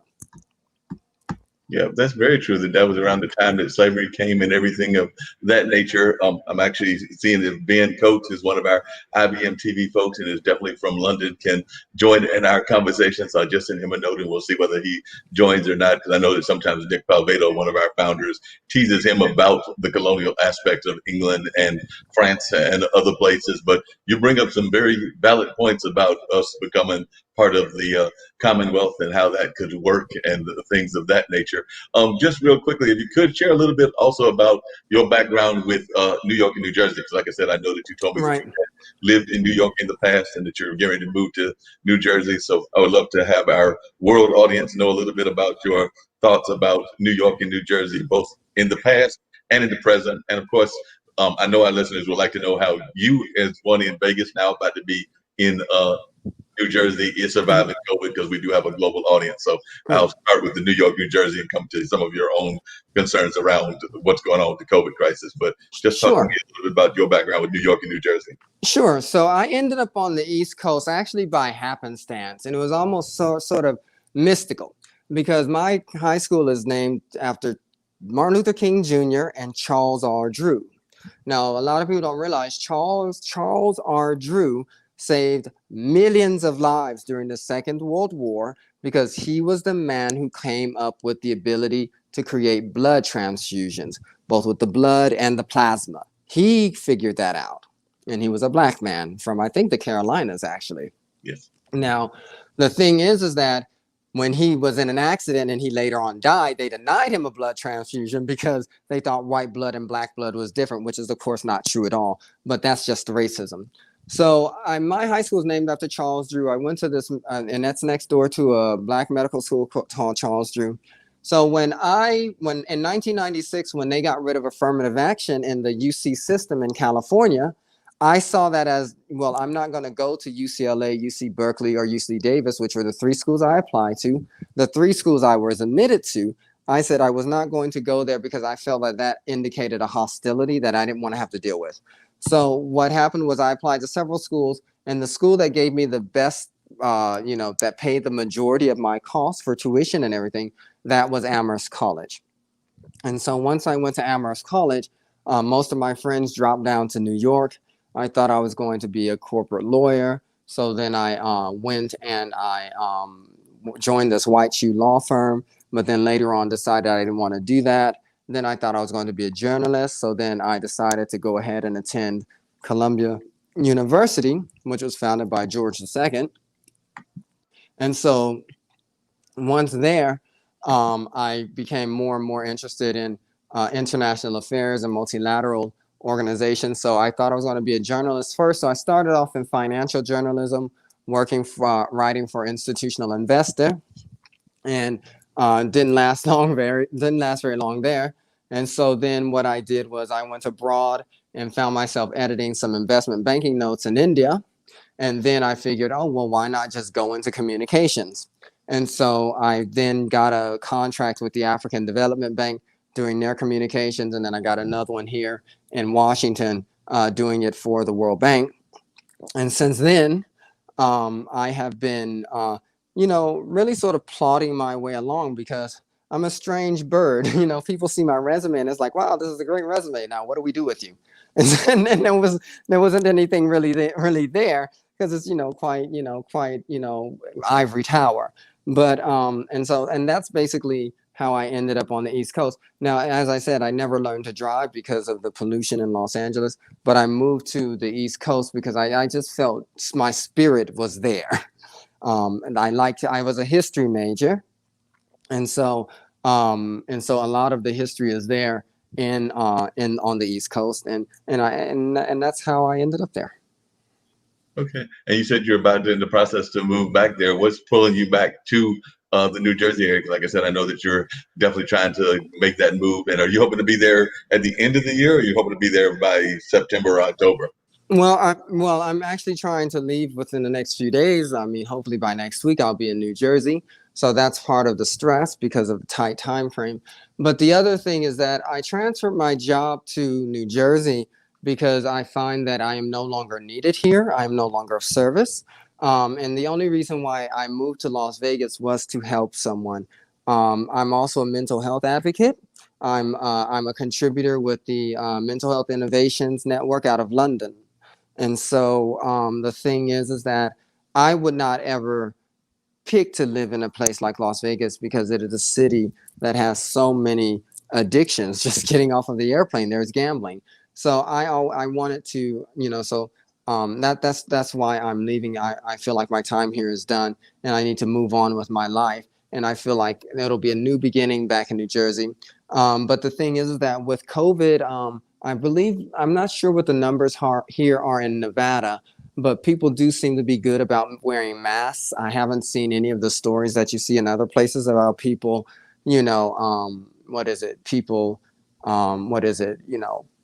each other up because they're being asked to wear masks. So I haven't seen that, but the numbers have been rising here. But I think they're sort of trending downwards. But I mean, this is also Trump country as well. I mean, I rode to work every day with a Trump supporter. Wow, I don't know what I was about, but still, I did it.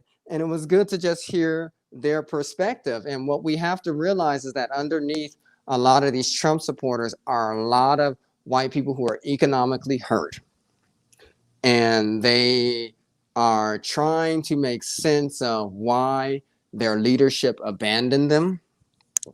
And so what happened was Trump came along and said, well, with all of his racist rhetoric, giving them that sense of comfort and restoring that sense of their place in the world. Because what they did after the 2008 crisis was, again, they let people hang out to dry. I mean, they got rid of federal unemployment benefits, for example. They only had state level unemployment benefits. And I remember those years. They were lean years. And so now you've got an even worse of an economic collapse with this whole COVID thing. And so a lot of times people are just trying to revert to their tribal clan in order to find some kind of, comfort in the environment in which they find themselves. But they don't really understand that the individuals that are manipulating their psychology and their emotions, these are people that are just using them as, votes, and they don't really care anything about them. So they should actually be looking at Biden and looking at other elected officials who have their economic interests in alignment. But the other thing is that a lot of people, that's a mental Rubicon that a lot of people don't think they can cross, because a lot of them really do have an emotional and self-esteem investment in their white identity. And then you have, when you see like the Candace Owens of that group, these are people who are just trying to, surf on that resentment and try to get all of the benefit that they can. But I don't think that those individuals are really serious, because when the tide turns, they'll turn right along with it. So, that's kind of how I view those people. But I mean, yeah, and yeah. So, but I'm heading back to Jersey, and then I think hopefully in a year I'll be back in Washington doing something in communications. I want to go back to communications. That's where I feel I belong. Gotcha. So you're hoping to go to Washington, D.C., not the state of Washington, but you're hoping to make your way back to Washington, D.C., if I'm hearing you correctly and everything. Yes. It is a manageable city for a pedestrian. So no, there's no doubt that DC is definitely manageable for a pedestrian. There's no doubt about that. And I know that you've got, I used to have one many moons ago, but I know that you've got a cat. So if you're taking the cat with you, DC is probably a manageable city for cats as well. So I know that that's one of your loves. So I don't know if the cat's going with you. Well, I don't know if I'm going to be able to take the cat. I mean, I was talking to one person about one place in New Jersey that was no pet, but then I spoke to someone else who does have a pet. So that could change things. So it's rather fluid, but I think I will just give the cat back to the person who gave it to me. And that'll be a sad goodbye. And then, my time in Vegas will be done. I understand your time in Vegas will be done. But you mentioned one thing earlier in our conversation that really surprised me.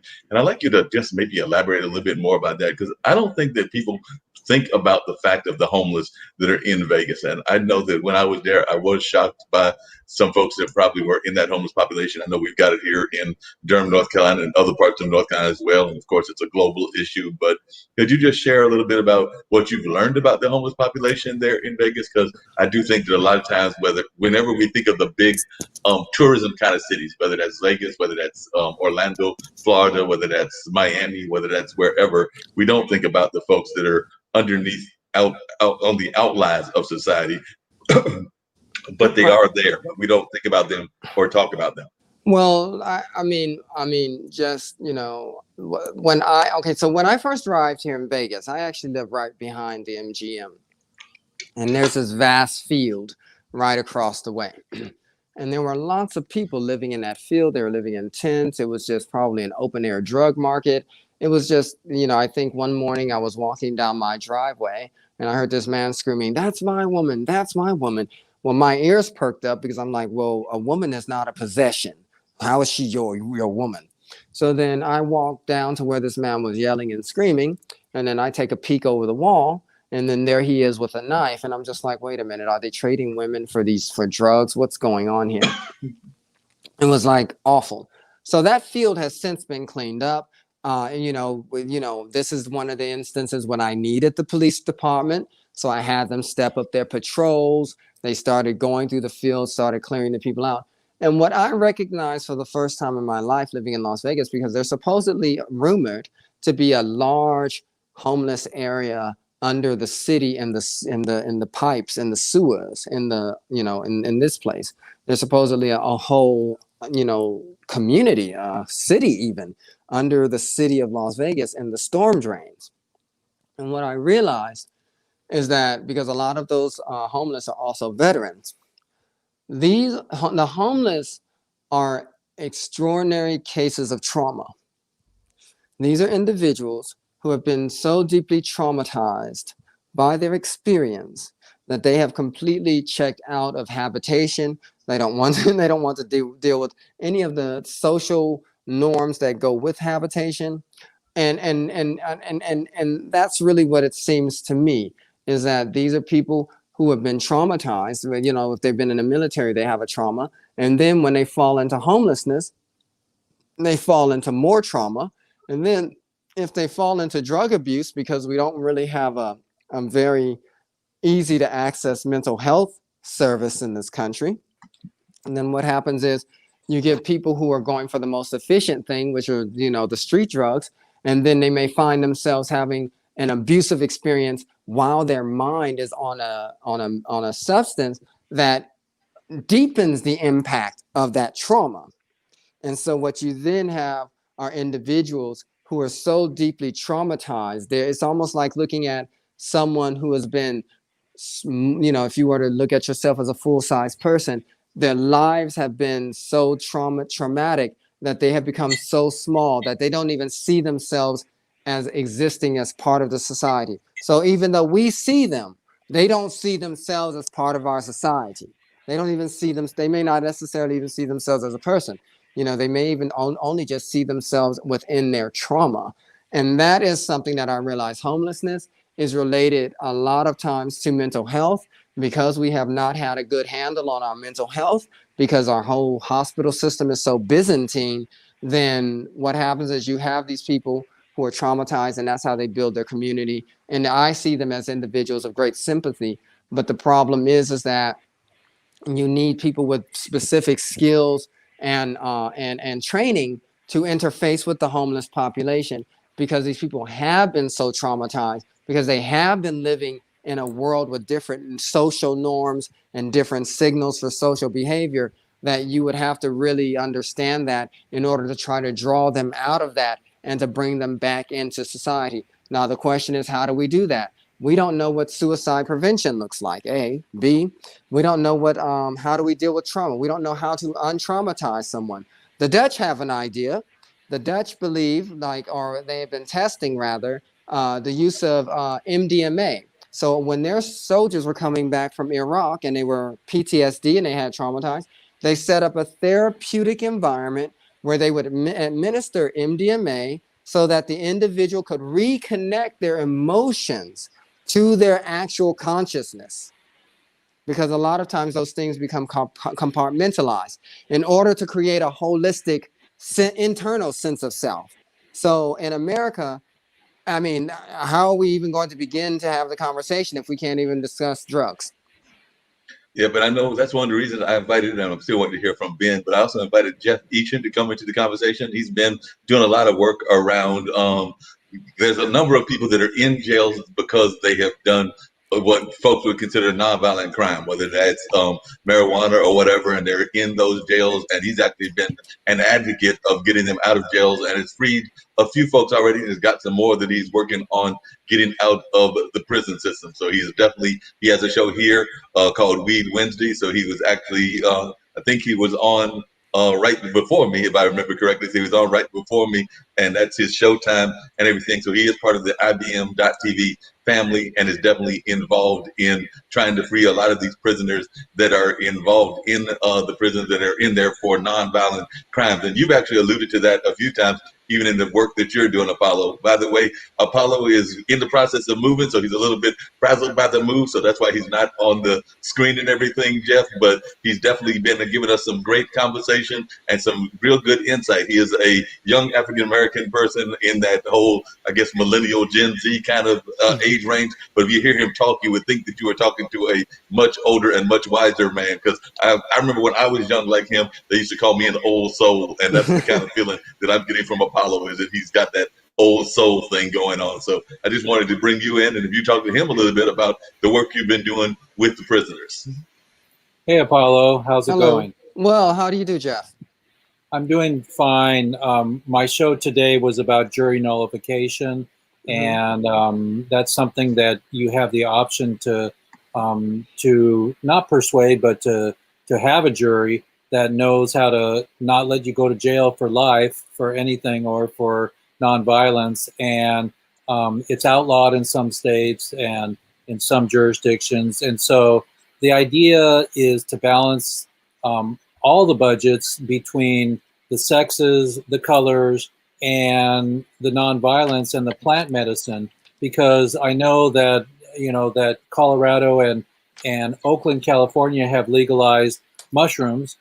So I believe that when I met Dr. Machulam from Israel, who found the THC molecule, and he's 86 years old, and at a Colorado weed conference at the university where they're studying weed in America here, is that they have found a receptor for PTSD that marijuana or CBA or CBG or CBD assists with, that goes directly there. And if you take opiates versus versus marijuana or THC or the plant, okay, because we need to be prescribed properly for what we have, and that's one of my bugaboos here is that everyone just goes for the plant, and we need to extract the CBG, the CBA, the CBD, so we can find what Dr. Machulam and the people that have been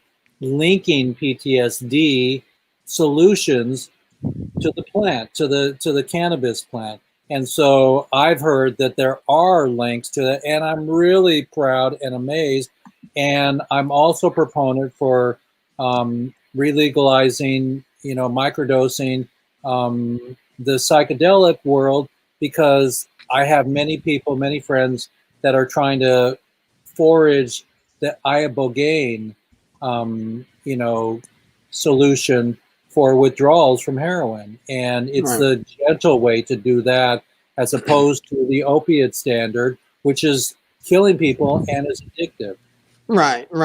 I mean, the thing is that, firstly, non-violent, what I suspect, I haven't seen any study or anything academic on it, but what I suspect is that a lot of the non-violent offenders are people who are self-medicating.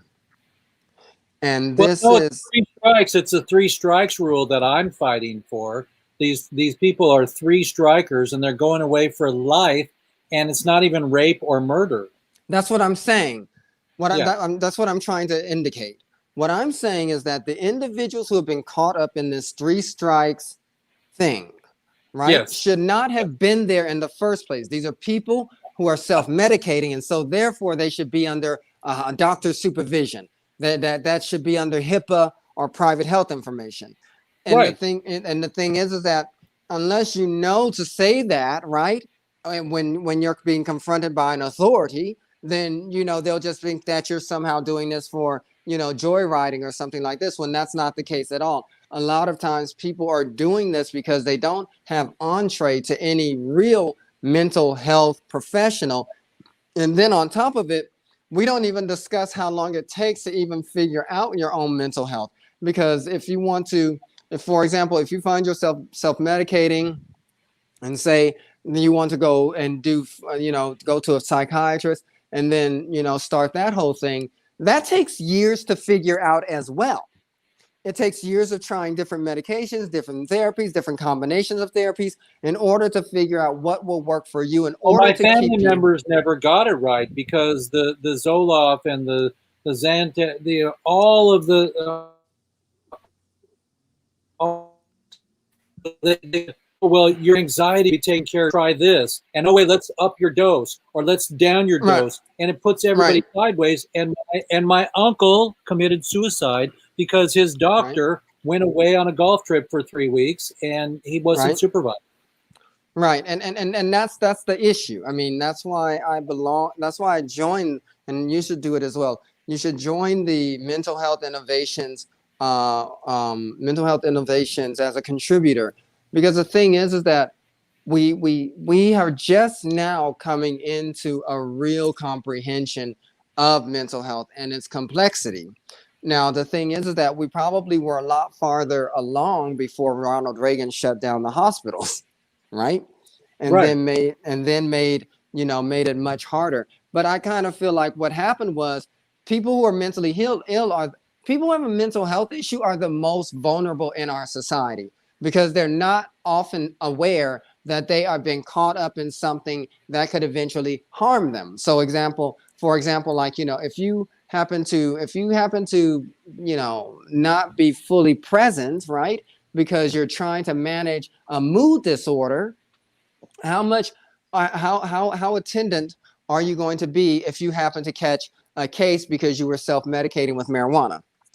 You're trying to work, you're more worried about preventing the worst, which is your suicide, than you are actually anything to do with what's happening with the law. So I kind of feel like what's happened is a lot of people with mental health issues have been the trade-off. So fine, we got rid of segregation. We can't just, do black people like this anymore. But there's another group of people that we can do like this.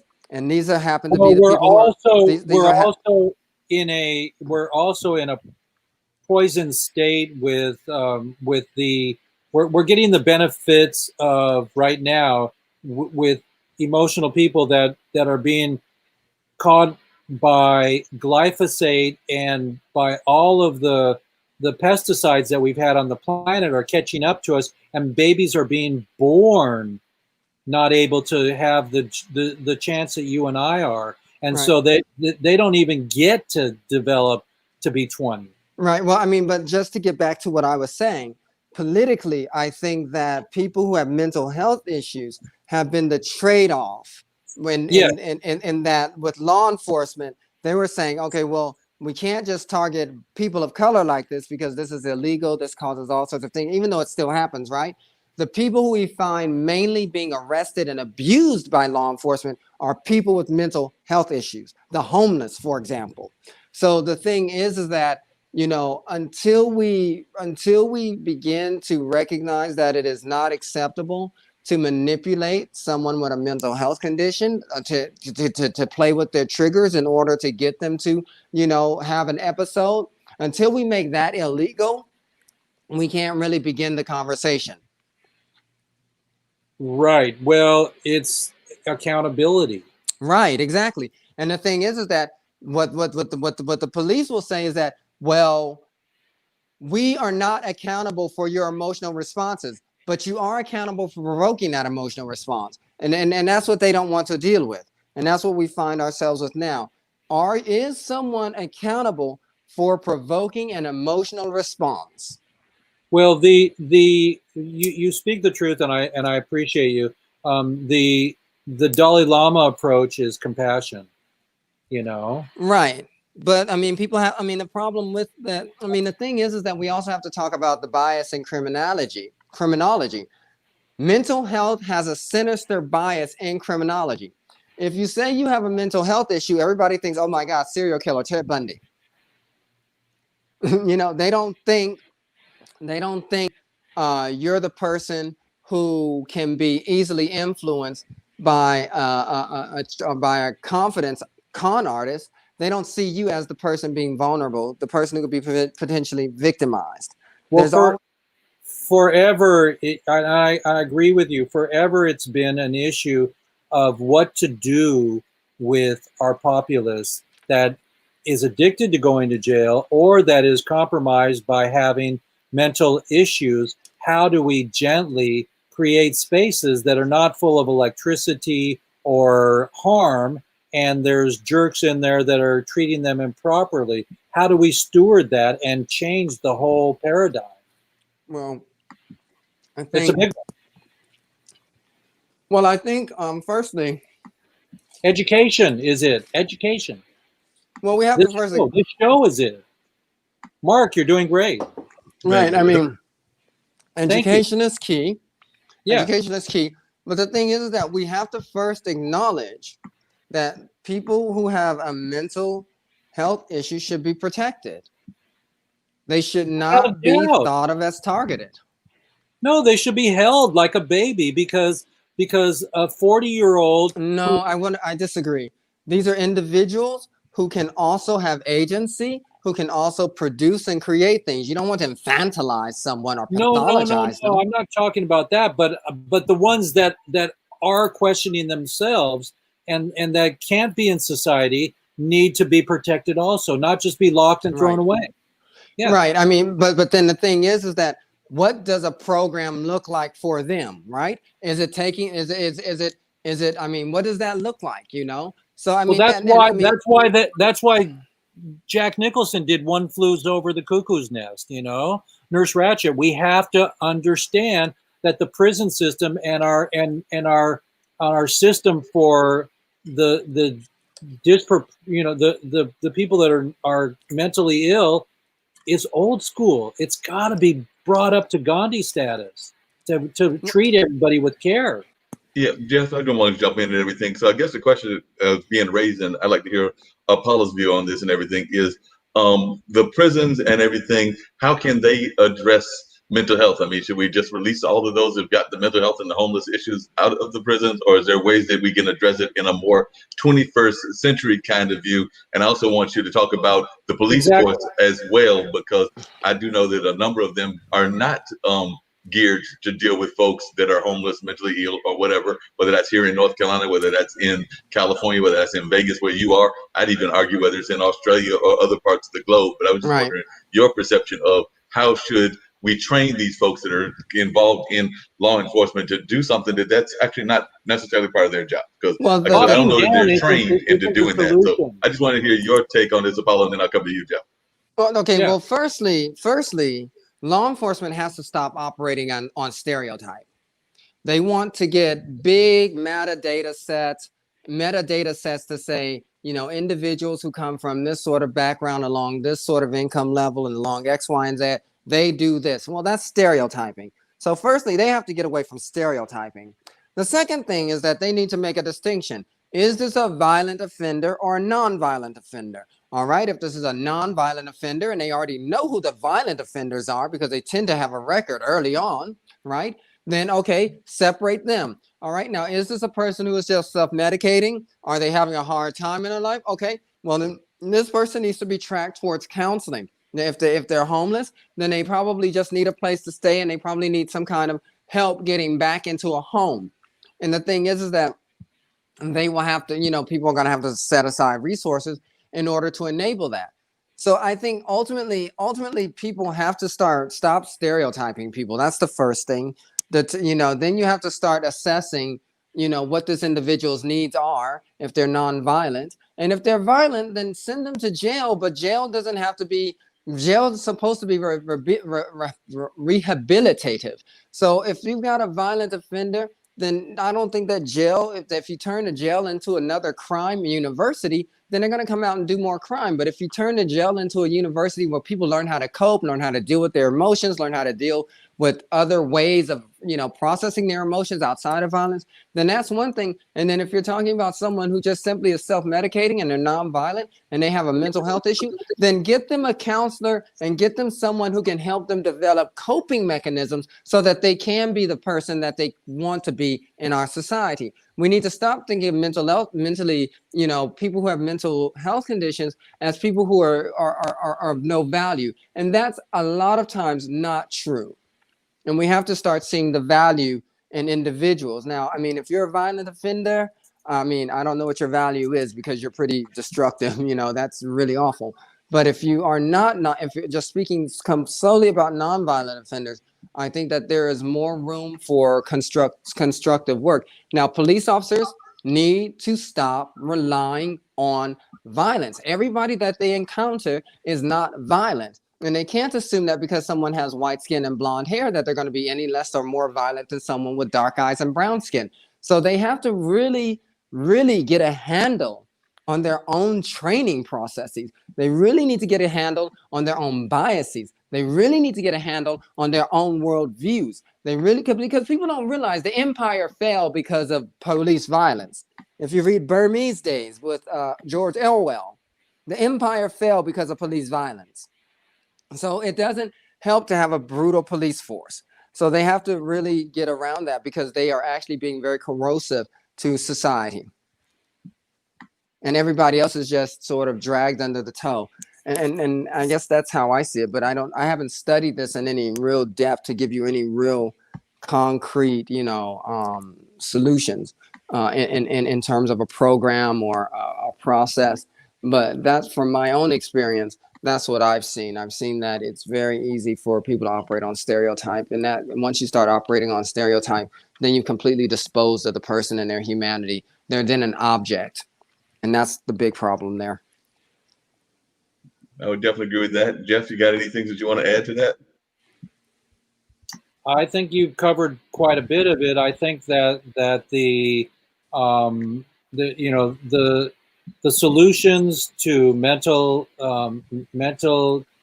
abstractions and the way that people are being discriminated in so many different avenues and areas is a large, huge topic.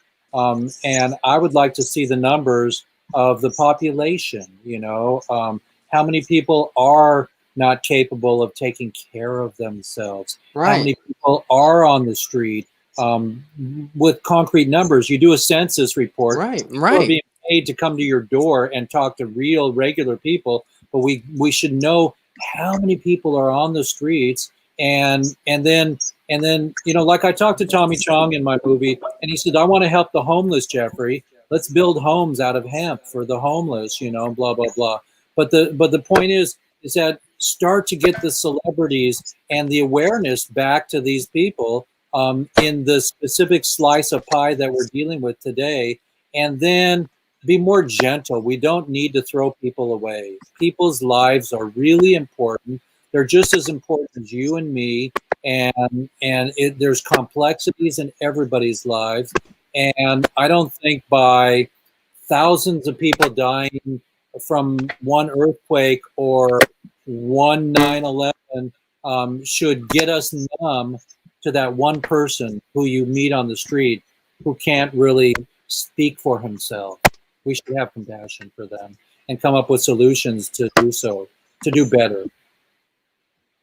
Yep, I definitely agree with you on that. You've got some great points there, Jeff, and everything. So I definitely agree with what you were saying. It's very much along those lines that we've got to have some serious reform going on, because we've not been having that kind of reform, unfortunately. I know that Apollo said he's going to have to drop off, and it looks like he did drop off, but he stayed a lot longer than he thought he was going to stay, because I thought it told him he might be 15 or 20 minutes, and it looks like it was about 2 hours and 18 minutes. So he was definitely engaged in conversation with us for a long time, and who knows, maybe he'll pop back on, or we'll get him back on another time. But I was glad to have Apollo share us. Are you in prison right now? You look like you're in the basement. Nope, not in the basement. I'm actually don't have my lights on, so maybe I'll turn the lights on, and it looks like Apollo's trying to come back to us and everything. So maybe I'll put my lights on and see if that gives us better light. So as soon as I will have you just pop on for a second, so I'll go full screen to Jeff for a second while I make a little bit.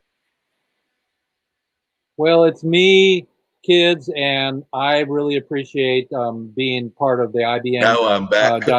Is that better lighting there? Do you like that better, Jeff? It didn't change much. Okay, well, I did adjust the light a little bit. I turned one of the lights on, so it might just be the nature of the time of day and the computer and all of that. But I did see Apollo. I think all of our IBMers need a lighting kit, and we'll just send it to each other. And you clamp it. You clamp it to, and then we'll be consistent, Yeah, just clamp it to the back of the chair or do something like that. I got a window. That's all I got today, Hey, the window works. The window works wonderfully. So definitely that works on a regular basis. So I see that window is a wonderful thing. So like did I said, Apollo get back in? He's trying to. I see that he's trying to get his device on and everything. So we're hoping that he'll come back, and it looks like he's popping in and out. So I do know that he's engaging with us. I'm thinking we have to learn from our history. So many people are so wrapped up in not talking about Hitler, not talking about cancer, not talking about climate change, being afraid of saying all these things. MS, how many people have you known with MS? I have. I've known people that have died from MS, and Jerry Lewis my whole life, raised all that money. And have they come up with a solution? Well, I think it's in the plant world. It could be in the plant world, and yes, I do know relatives that have had MS. I've known relatives, including some that have, or at least one that has passed on. But I've definitely known folks in the MS world in terms of having multiple sclerosis. I've known folks that have had even some other ailments that are out there, whether that's What's that one where you shake? Huh? What's that one where you shake? Oh, I'm trying to remember the one where you shake. I know the one that you're talking about, but I can't think of I it know, off the top of I my threw it out head. of both of our heads. Yeah, both of us are trying to remember which one that is. But yeah, there's been a number of them that I agree that there's probably natural cures, whatever those cures are, that we're not using on a regular basis. So there are plenty of things that we probably can reach from nature and from just Mother Earth that we're not doing on any sort of regular basis. So I do know that we've got to have more conversations around those cures, whether it's cancer, whether it's, as you said, multiple sclerosis, or whether it's even some of the more simple things. Like I'm thinking that they're even on the diet aspects of how a lot of people can deal with diabetes and things that hit the African American community quite hard. That there are probably some natural cures that can even help us with that. So I don't know what your thoughts are, just in general, Jeff, about natural health and what we're doing. Because I think Well, that are you a vegan or a vegetarian? I forget. I'm a raw vegan. A raw vegan. So for 17 years. Well, for those that are watching, and we'll see if Apollo pops back in, but for those that are watching, tell us the difference between like a raw vegan, a vegan, and a vegetarian. Because I hear those terms all the time, but I don't necessarily know the difference. I don't cook my food over 118 degrees, but I'm 80-20, so I do eat some fish, because I live in the Pacific Northwest near the Alaskan salmon. So twice a year, I'll have a big old slab of salmon, cooked on cedar. And I love it, but the bottom line is that I'm 80-20 raw vegan, live salads, live soups blended, smoothies all the time. I do medicinal mushrooms every day, lion's mane, reishi, and chaga, and that helps my my mental clarity. And so raw vegan is what they say is that if you have a broccoli and you have it raw or you have it cooked, what is better? Well, they're both better than meat if the meat is not well or good or has bad stuff in it from the bad farms, like antibodies, antibiotics and things like that in your meat. So the raw digests easier in your belly than the cooked or the steamed vegetable. The steamed vegetable at over 118 degrees loses its enzymes, okay, which your belly processes all your food with enzymes. And when you have enzymatic, non-rich food in your system, that's why you feel tired after eating cooked food, because your body is taking more time to process that to make it into poop.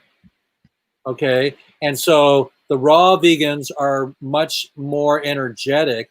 And that's why I start editing at midnight when everybody's sleeping. And sometimes I watch the sun come up and sometimes I don't. I get my 6 or 7 every day, every night of sleep, and sometimes more, but because I love my sleep, but I'm totally a foodie. And I think that my friend who wrote a movie about 30 Days Raw took 10 people, and 8 out of the 10 people dropped their insulin from 200 to 80. Wow, they went down that far? They went from 280? That's a significant drop that they had and everything like that. And, I know that you've done movies, and movies are a real big thing in terms of even like us talking about food. Like I remember that movie, it had to do with eating and McDonald's and all of that. There was Forks Over Knives, and there was the one that was called Super Size Me. Super Size Me. That's the one I was thinking about. Super Size Me. Yeah, that's the one I was thinking about. And then I've seen some other ones that deal with just the nature of the food industry and how a lot of times it's very harsh what we do to the animals. Because I remember I saw one of those movies that was a documentary, and while I still do go get my burgers and some other things that are more meat oriented, it did give me some serious pause about that. So I did almost switch my eating styles after seeing that movie, but unfortunately it didn't totally convert me over. So I will go get my hamburger. The one with the veal farms where they have the little children veal, the small animals. That's what veal is. Veal is baby calves. Yep, veal is baby calves, and they also show what they've done to, like, in one of the movies I saw, they show what they've done to like pigs and other animals. And some people might say it's just a pig, who cares? But I have seen them talk about things. Chickens, the massive chicken farms. Oh yeah. I mean, who wants a conveyor belt chicken in their meal? It's yummy, but they've got substitutes for food that taste just like it. And you know what? Harley Davidson wrote on the side of their motorcycles, "Do you ride to live or live to ride?" Wow, good point. And I think So we do have Apollo back, so I want to do you see live to eat? you live to eat. That's what they said. No, like Harley said, do you live to eat or do you eat to live? Like Oh, they said, do you ride to live or live to ride? and I think, unfortunately, if I'm being perfectly honest, most of us eat not necessarily because of what it's doing to keep us alive, because a lot of times we already have our substance in terms of what we need for our food and everything of that nature. But then we've got those cravings that pop up and all of that. So sometimes I do think that we spend more time enjoying the pleasure of eating, not necessarily what the food is, because sometimes we're already full. I mean, we're plainly full. I think If that's we probably why know the weight food issues is exist. medicine, if we know food is medicine and that it's going to fuck with our system, mess with our system, our body, our temple, why eat bacon grease? Good point. I do want to bring Apollo back in. He's popped back in. I told you, Apollo, that if you come and join the IBO.TV family and you engage in the conversations, we're almost as bad as Shri, is how I met you and everything. So we'll keep you on and have conversations for about 2 or 3 hours just because it can be very enthralling and very interesting. So I know that I had originally told you 15 or 20 minutes, and you pretty much stayed for the entirety of the show. So I told you can oftentimes be engaging, and you have definitely been an engaging guest. So that being said, I did want to find out what you think about how we do with food, because we've kind of switched the topic after you got off. And I can't remember if you told me, I know you're into yoga and meditation, but I can't remember if you're a vegan, a vegetarian, or what your own eating style is. But if you wanted to share that with our audience, we'd love to hear it. Sure. Probably skew more towards vegetarian. I think that diet is exceedingly. I think processed foods do not help. I think eating more spices, eating more grain, keep things as natural as possible. Fish is a good. Pasta is never a bad idea, but I mean, in anything in moderation.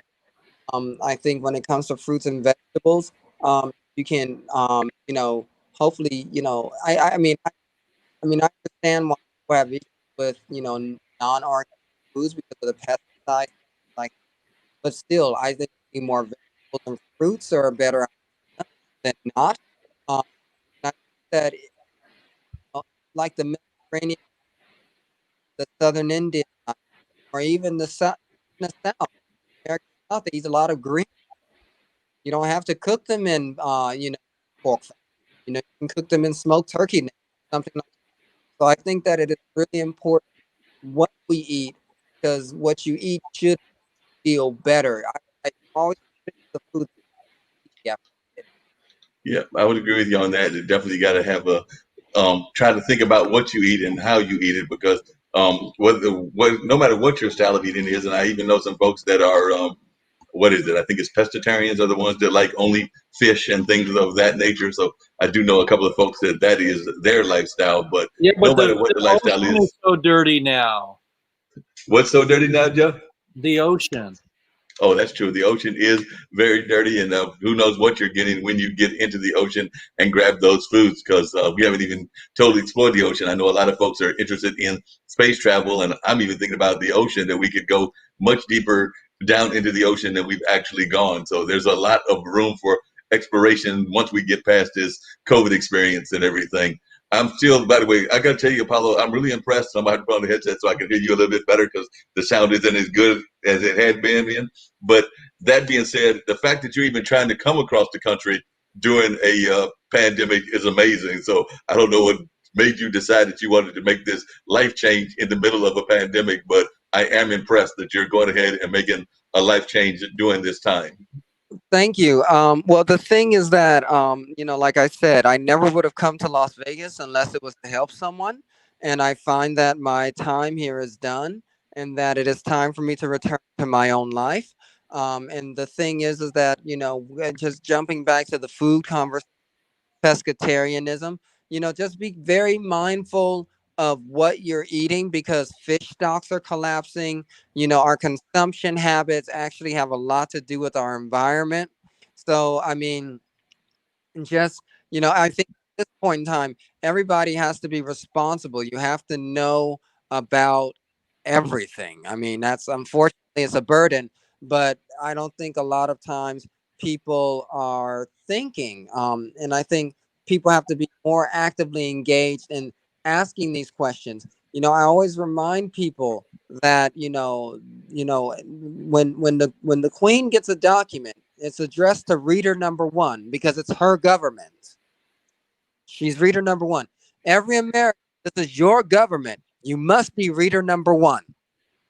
So you have to That read. makes a lot of sense, and we definitely need to get more people out there voting and things of that nature. Because I don't know what you've heard, but and this goes for both you, Jeff, and Apollo. But I've heard that some folks are saying that 97% of the population has already decided who they're going to vote for. So if we were to listen to the pundits and the folks that are saying that the election has already been determined and there's no need to go out and vote because they're saying 97% have already decided. That just putting that figure out there kind of scares me because I'm sitting there going like, it's that old philosophy of you tell enough folks that they don't need to do something, they don't do it, and then that's when we get what we get. So in terms of like some of the negative folks that we've got, whether that was Reagan back in the 80s, whether that was the current person holding the office or whatever, but I do sometimes worry about the fact of hearing those figures and then the common population being like, it's in the bag, whether it's in the bag for your side or against your side. So I'm not a big fan of folks that give those kind of figures that are saying that 97% have already decided. Well, I mean, having decided which way you're going to vote isn't your vote. You still have to vote. And that's the thing that I think, I mean, it's one of the things that I've never understood. When I was in Watts, my foster mother was a poll worker, right? So I had that experience of understanding how important it is to participate in democracy. You are responsible. That's why we have public schools. You are responsible for knowing what your government does. You're responsible for reading the telegrams and reading the documents and reading the Mueller report, reading the volume 5 out of the Senate. You are responsible. And the thing is that we like to delegate that responsibility. And then you end up with something you don't want. And then you say the system doesn't work. Well, why are you not participating? Yeah, that's You a don't good vote. point, and I definitely agree You with that. I don't want to hear what vote. Jeff had to say. You don't vote, you can't complain. Right. I agree with you, Jeff.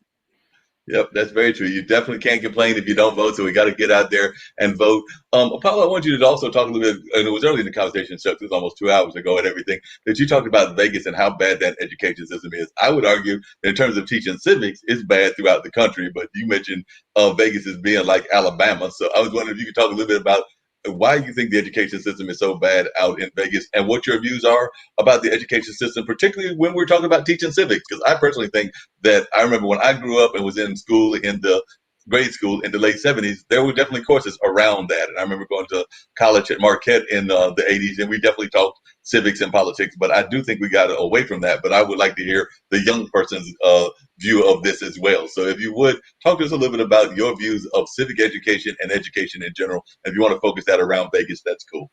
Well, the thing is that I haven't really read a lot about a lot of the institutional documents about the education system here in Vegas.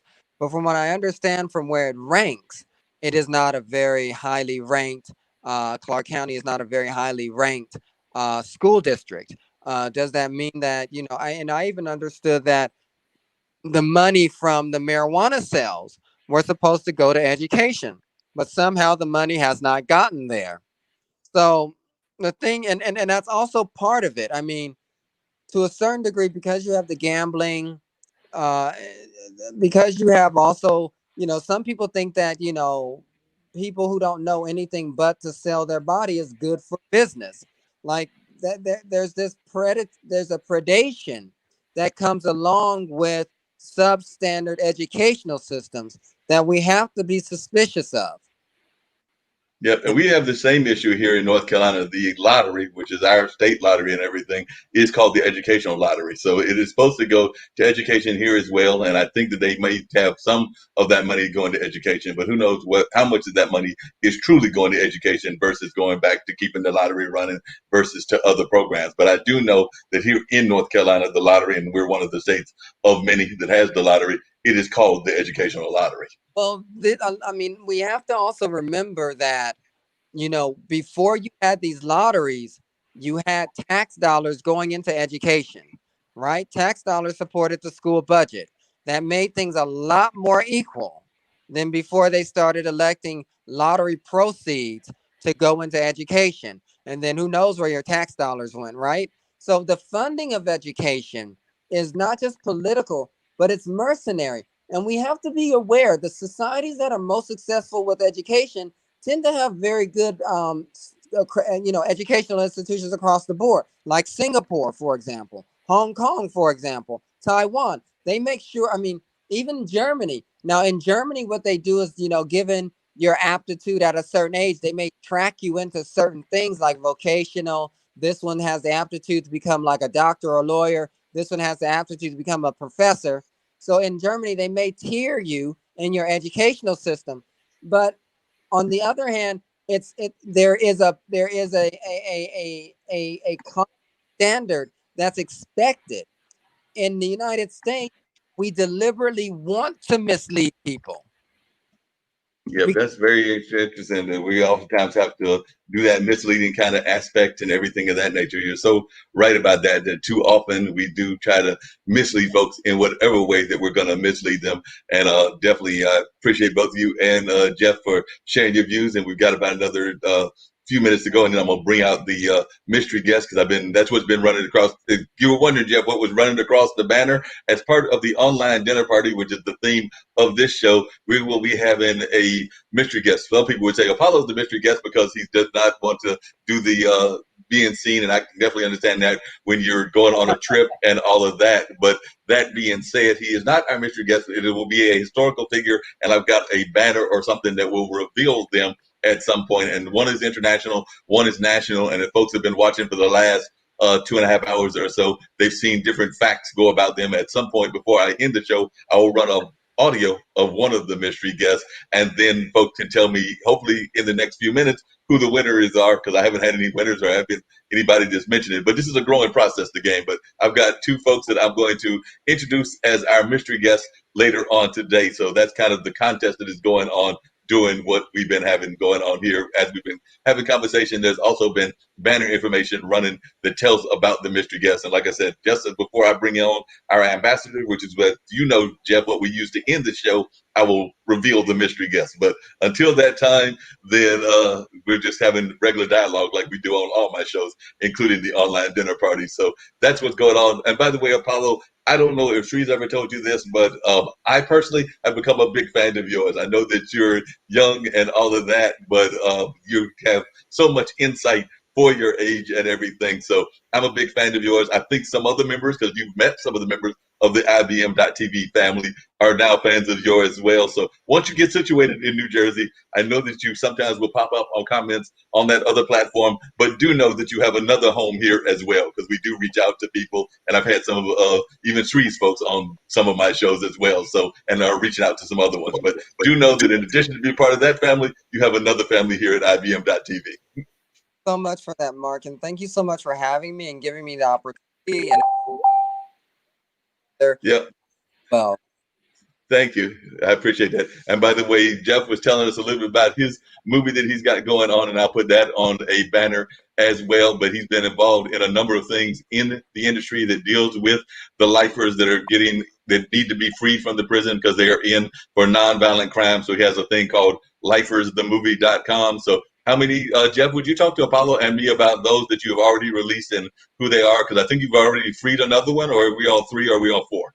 Well, Craig Cecil just came home. I spoke with him while he was in jail for quite a while. I was an advocate just in spirit, but I didn't go to him. I didn't do any articles about him. So he just came home. So he's the third close person that I've affected. that I helped to raise the awareness with. And Jeff Bazansky was in for 21 years and 9 months, no life, no pizza, no grandkids, for 2 grams. That was his third strike, 2 grams with an informant. And so he was in jail for 21.9. And then George Monterano was in jail for 33 years for pot. And he was in solitary confinement for 5 years. And he had no windows in that room for 5 years. Well, and one of the things that Apollo talked about, and I don't know if you want to elaborate on it again, Apollo, was just the nature of some of the charges that you can actually go to prison for, even there in the Vegas area. Because I know that earlier on in our show today, he did mention that some of the things that you can even go to prison for there in Vegas. So if you would elaborate on that, I'd love to hear it from you, Apollo. I was just mentioning that because Las Vegas attracts, because a lot of people city, a lot of times it attracts, individuals who may want to, think the substance. They have weed. Marijuana is expensive and easy to buy, but I mean other items are not, like mushrooms. So the thing is that there's a strong body presence for the police. Now the thing that I with that the often individual manipulating someone who is vulnerable mentally, and I really does, and that I think that creates a very complicated ethical position for them. And I think, and the other thing that when you have this, when you have that as the position of, then there is no real sympathy for someone who is a nonviolent offender who just may be trying to blow off something, trying to deal with the mental state because maybe that mental state will lead to more difficult place. So, I mean, the way we think about the mind, the way about how people themselves or leave, I think a lot of this to be reorientated within the construct of mental health.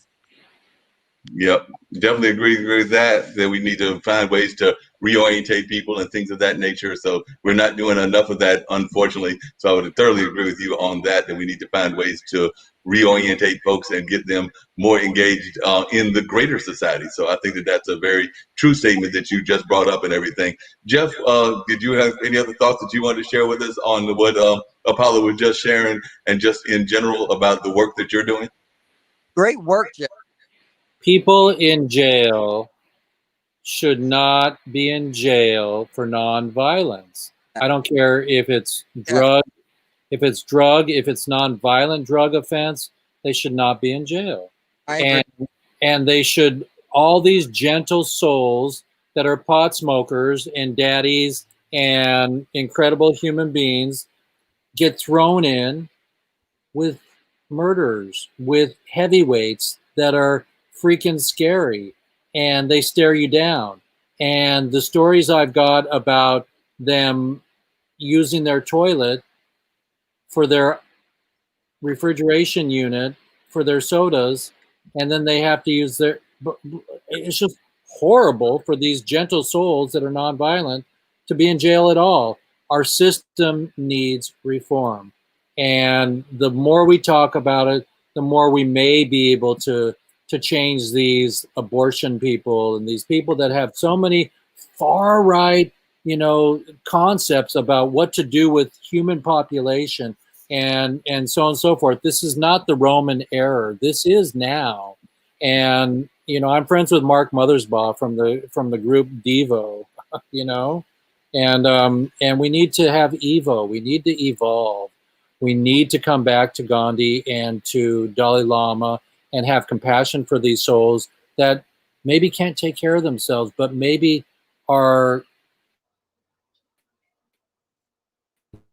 plant medicine or there's a compassion medicine that'll help these people to be better souls. Maybe there's a place on the planet like they used to have these communes. Maybe it's a hotel that is just for people that can't take care of themselves. But there's fun and there's places, they're not locked down. Well, this is good. Well, Jeff, let me just add this in. when Mrs. Luce was the wife of the guy who started Time magazine, Mr. Luce, and she did LSD. And she said, "Oh my God!" She tells Nixon at a dinner party, "We have to lock this up because poor people couldn't get it." The reason why they created the whole DEA was because they were afraid that people were going to start doing drugs and they weren't going to go to work and be responsible and pay taxes and all the rest of it. And so people thought by changing, you should be punished for changing your mental state. And that's what this is all about.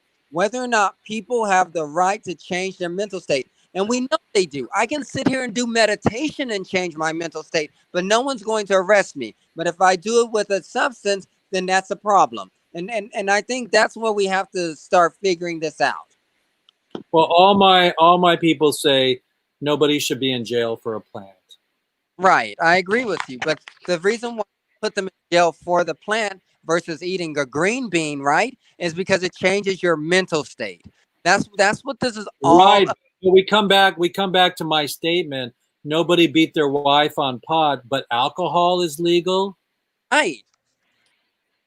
Yep, good point that both of y'all are making and everything. I know we're getting ready to wind down shortly. I do need to have the audio of the mystery guests and also have reveal them on the banner very shortly. One other issue I just want to touch with really quickly. I know we're going to divert, but we love doing that here on the conversation. But Apollo, you are also, as you mentioned earlier in the show, somebody that went through the foster system and the adoption system. So I know this is a broad topic, but hopefully we'll have you back on in the not too distant future. But if you could share with us a little bit about how that is important to you and also what you think some of the benefits of are being part of the adoptive and foster community. Because actually my younger brother had foster kids in the past. He's actually got my two natural nephews. So he doesn't, as far as I know, have any foster kids now, but I do know he's had foster kids in the past, and I do know folks that have adopted. So that being part of your linear history, I would love for you to share a little bit about how you feel about that particular field and the importance of it. Well, I mean, I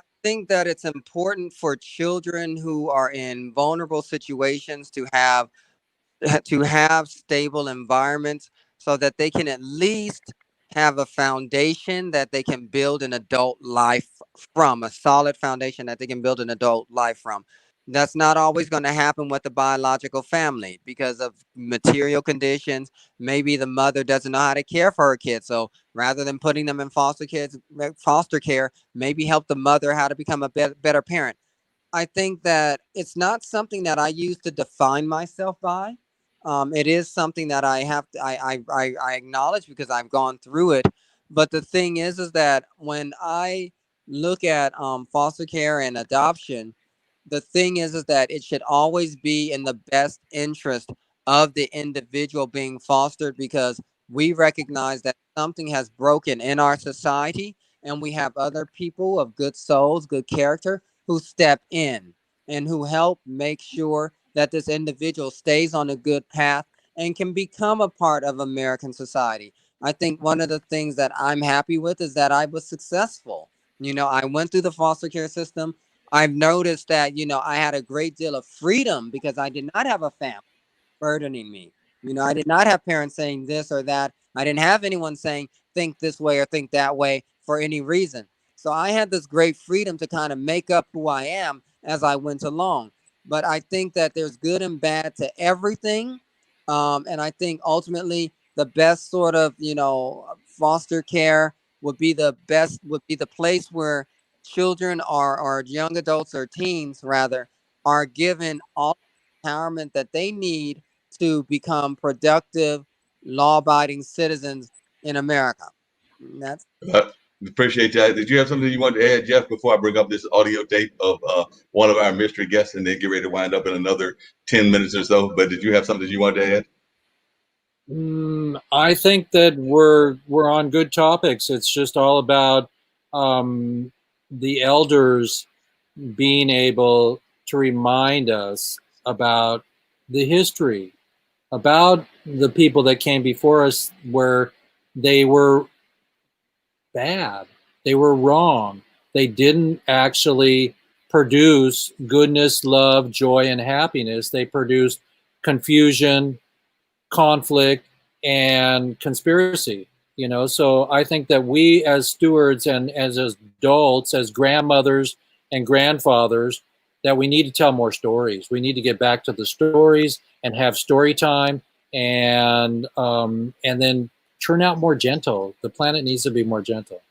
No, More but definitely agree with you on that. We definitely need to be more gentle and all that. So I'm gonna play this audio of one of our mystery guests, and then I will come back and wrap up some conversation and also reveal the mystery guest. But this is some audio of one of them. Actress. But what am I saying? We did have this sense of racial identity. I remember in our family finding these little playlets, 30 Years of Freedom. And then a second little pamphlet, 50 Years of Freedom. And these were little playlets that had been written up for community groups to dramatize. And one must have referred, say, to about 1890 or maybe 1895. And the other one must have been maybe 1920, 25? Well, so then are you saying that despite the problems and the harm of segregation, that also there were many things of value that came out of the fact that Black people were so close to each other? Mm-hmm. And was there in fact something even comfortable about that Black community, that community that was totally Black, would you say? I am sure that there were many positive experiences about it, as I think, for example, of the social life and the community life. I think of White Rock Baptist Church, St. Joseph Baptist Church. I think AME, the AME Church. Yes, the AME Church, St. Joseph AME Church. Mother Zion AME Church. I think of many kinds of community activities that took place in these community centers, so to speak. And these were comfortable. The point at which life became unbearable was in the contact with the white world, in the sense of business contacts or going into the community and being made to feel inferior by all the signs and symbols and the etiquette, the racial etiquette, in terms of your name, being spelled by your first name, or people addressing adult Negroes as auntie and uncle and maybe boy, and this kind of thing. In the relationships between the superiors, the school official superiors, and the teachers. And since I had so many relatives who were teachers, I was very aware of the hierarchy of the relationships and the interracial relationships in the school system. The superintendent or the supervisor who comes in and calls your teacher by her first name. This I think I wrote about in Proud Shoes. So the hatred of segregation was not hatred of community life among Negroes. It was finding barriers that hemmed you in, that you were not free to go and come as you chose. Does that make sense to you? Yes.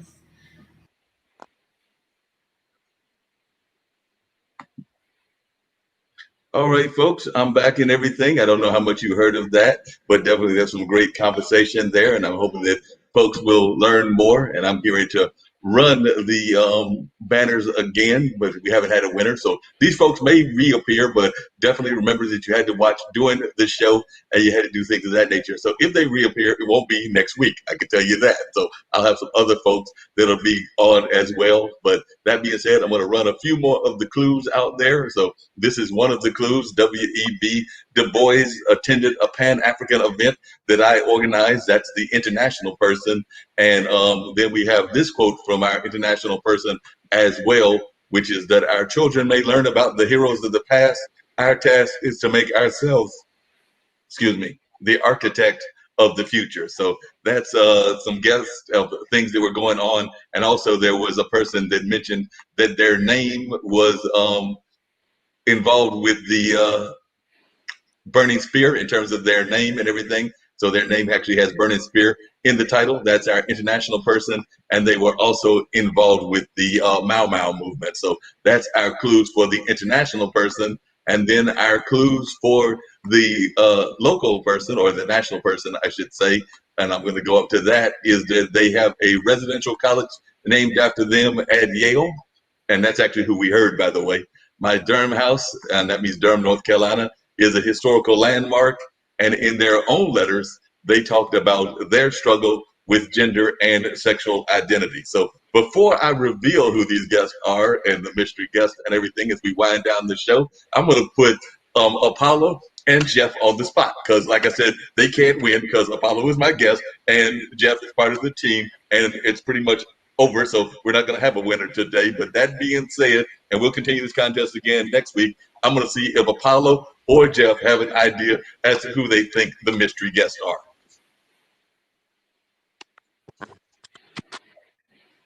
Any thoughts? Everybody shaking their head. Nobody's got any clue. That's a tough one. That's a tough one. Apollo, you got any ideas? Mau Mau was, I want to say Kenyatta, but I don't know if that's anymore. I don't know. Did you? What did you say for one of them? I threw a name Kenyatta as one of the names. That's from Kenya. There's Mau Mau, but no. Well, actually, you're actually a pretty smart cat and everything, because one of the mystery guests is Jomo. And what is Jomo's last name, Apollo? Kenyatta. That is correct. So you are right about one of the mystery guests. So definitely you did a good job. You got one of them right and everything. For those of you that study civil rights and know civil rights and things of that nature, the other mystery guest was involved in the writing of the Brown versus Board of Education information, because even though Thurgood Marshall and them get the credit, it was actually somebody from here in North Carolina that did a lot of the groundwork research, and also explored a lot in terms of her gender and sexuality and things of that nature. And she was also the first Black female, African-American female Episcopalian priest.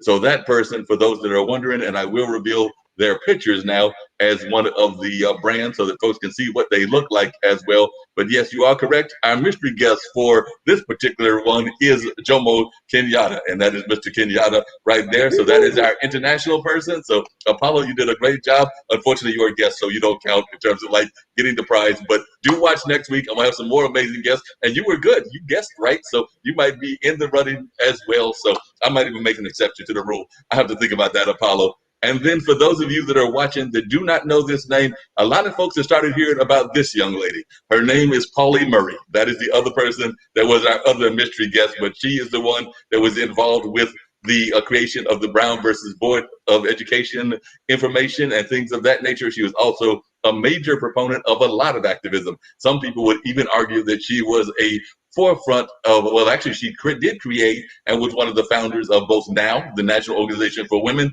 and CORE, the Congress of Racial Equality. And some people have even argued that she was very much involved in the whole LGBT community before it was fashionable, because some people have said that she did not even, there's some talk that she may not have even come out, and whether she did or did not is up for history and history's interpretation. But if she did, it wasn't until after she passed. But I know that there have been interviews with relatives of hers, and they did say that she had a lifelong partner that was of the same gender, and that there is a good possibility that she may have been involved in that lifestyle and everything. But whether she was or wasn't, there is no doubt that she was an advocate of rights, both for women, for LGBT, for the African-American community, and for a number of other folks as well. So those are our two folks. They're our mystery guests. That is Pauli Murray, who y'all are looking at right now, and Mr. Kenyatta, Jomo Kenyatta. So definitely those are our two mystery guests.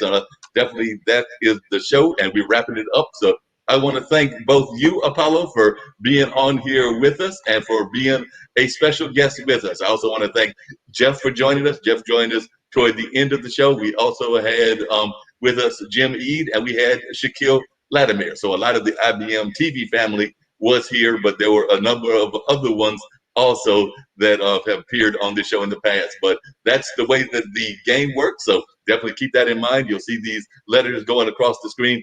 Do not, I repeat, do not go onto the live now on YouTube, Twitter, Facebook, or something like that and think that you have won by telling me the end by always going to the end of the show and then telling me who it was, because you have to do it during the time of the show to win. So I do not want folks going back telling me, hey, I know the answer. Of course you know the answer. You've now gone and gotten the answer. So it has to be during the course of the show. So Apollo, once again, I do want to thank you for joining me. You told me you were all going to join me for 15 minutes. You wound up being here for about 3 hours. For having me. Actually, yeah, I surprised myself, but the conversation kept going. It was good. Thank you. And that's what we do. The conversation goes is oftentimes very engaging. And I think that that's what you found, that it's very engaging conversation. So I'm getting ready to put up our ambassador. We have an ambassador. It's the one of our producers, and I'm a producer as well, but it's one of our producers' daughter, and she gives us tips about how to handle COVID and all of that kind of stuff. So I'm getting ready to pull that up and bring that up for folks to check out. If folks are wondering why the scenery changed, the tape that I'm going to pull is actually on another platform and everything, so I need to grab it from there. But this isn't a major show that we have, which is Tish Oakley's Plant a Seed, and that is on Saturday, right? Saturday afternoon at 1 o'clock. So definitely keep that in mind. Keep Jeff Eachin's Weed Wednesdays on mind, which is right before me. Of course, I know Shaquille is oftentimes doing a number of appearances. Jim Eade, who we had on earlier, has a chess show, Chess Without Borders, and we've got a number of other great shows as well. So that being said, I'm going to bring in the ambassador, and then I'll bring in our announcement about IBM TV, and then I might holler at Apollo offline, but that doesn't anything that y'all folks need to be concerned about. And then I've got more meetings to go to because I'm just a busy person right here in Durham, North Carolina. But here's the ambassador. Corona virus से कैसे बचेंगे? Okay, hand होकर और ऐसे अपने खांसी जब आएगी तो ऐसे करेंगे, अच्छू अच्छू, और कोरोना वायरस को धन्यवाद हमारा म्यूजिक सुनने का. Appreciate that. And right now we'll have the thing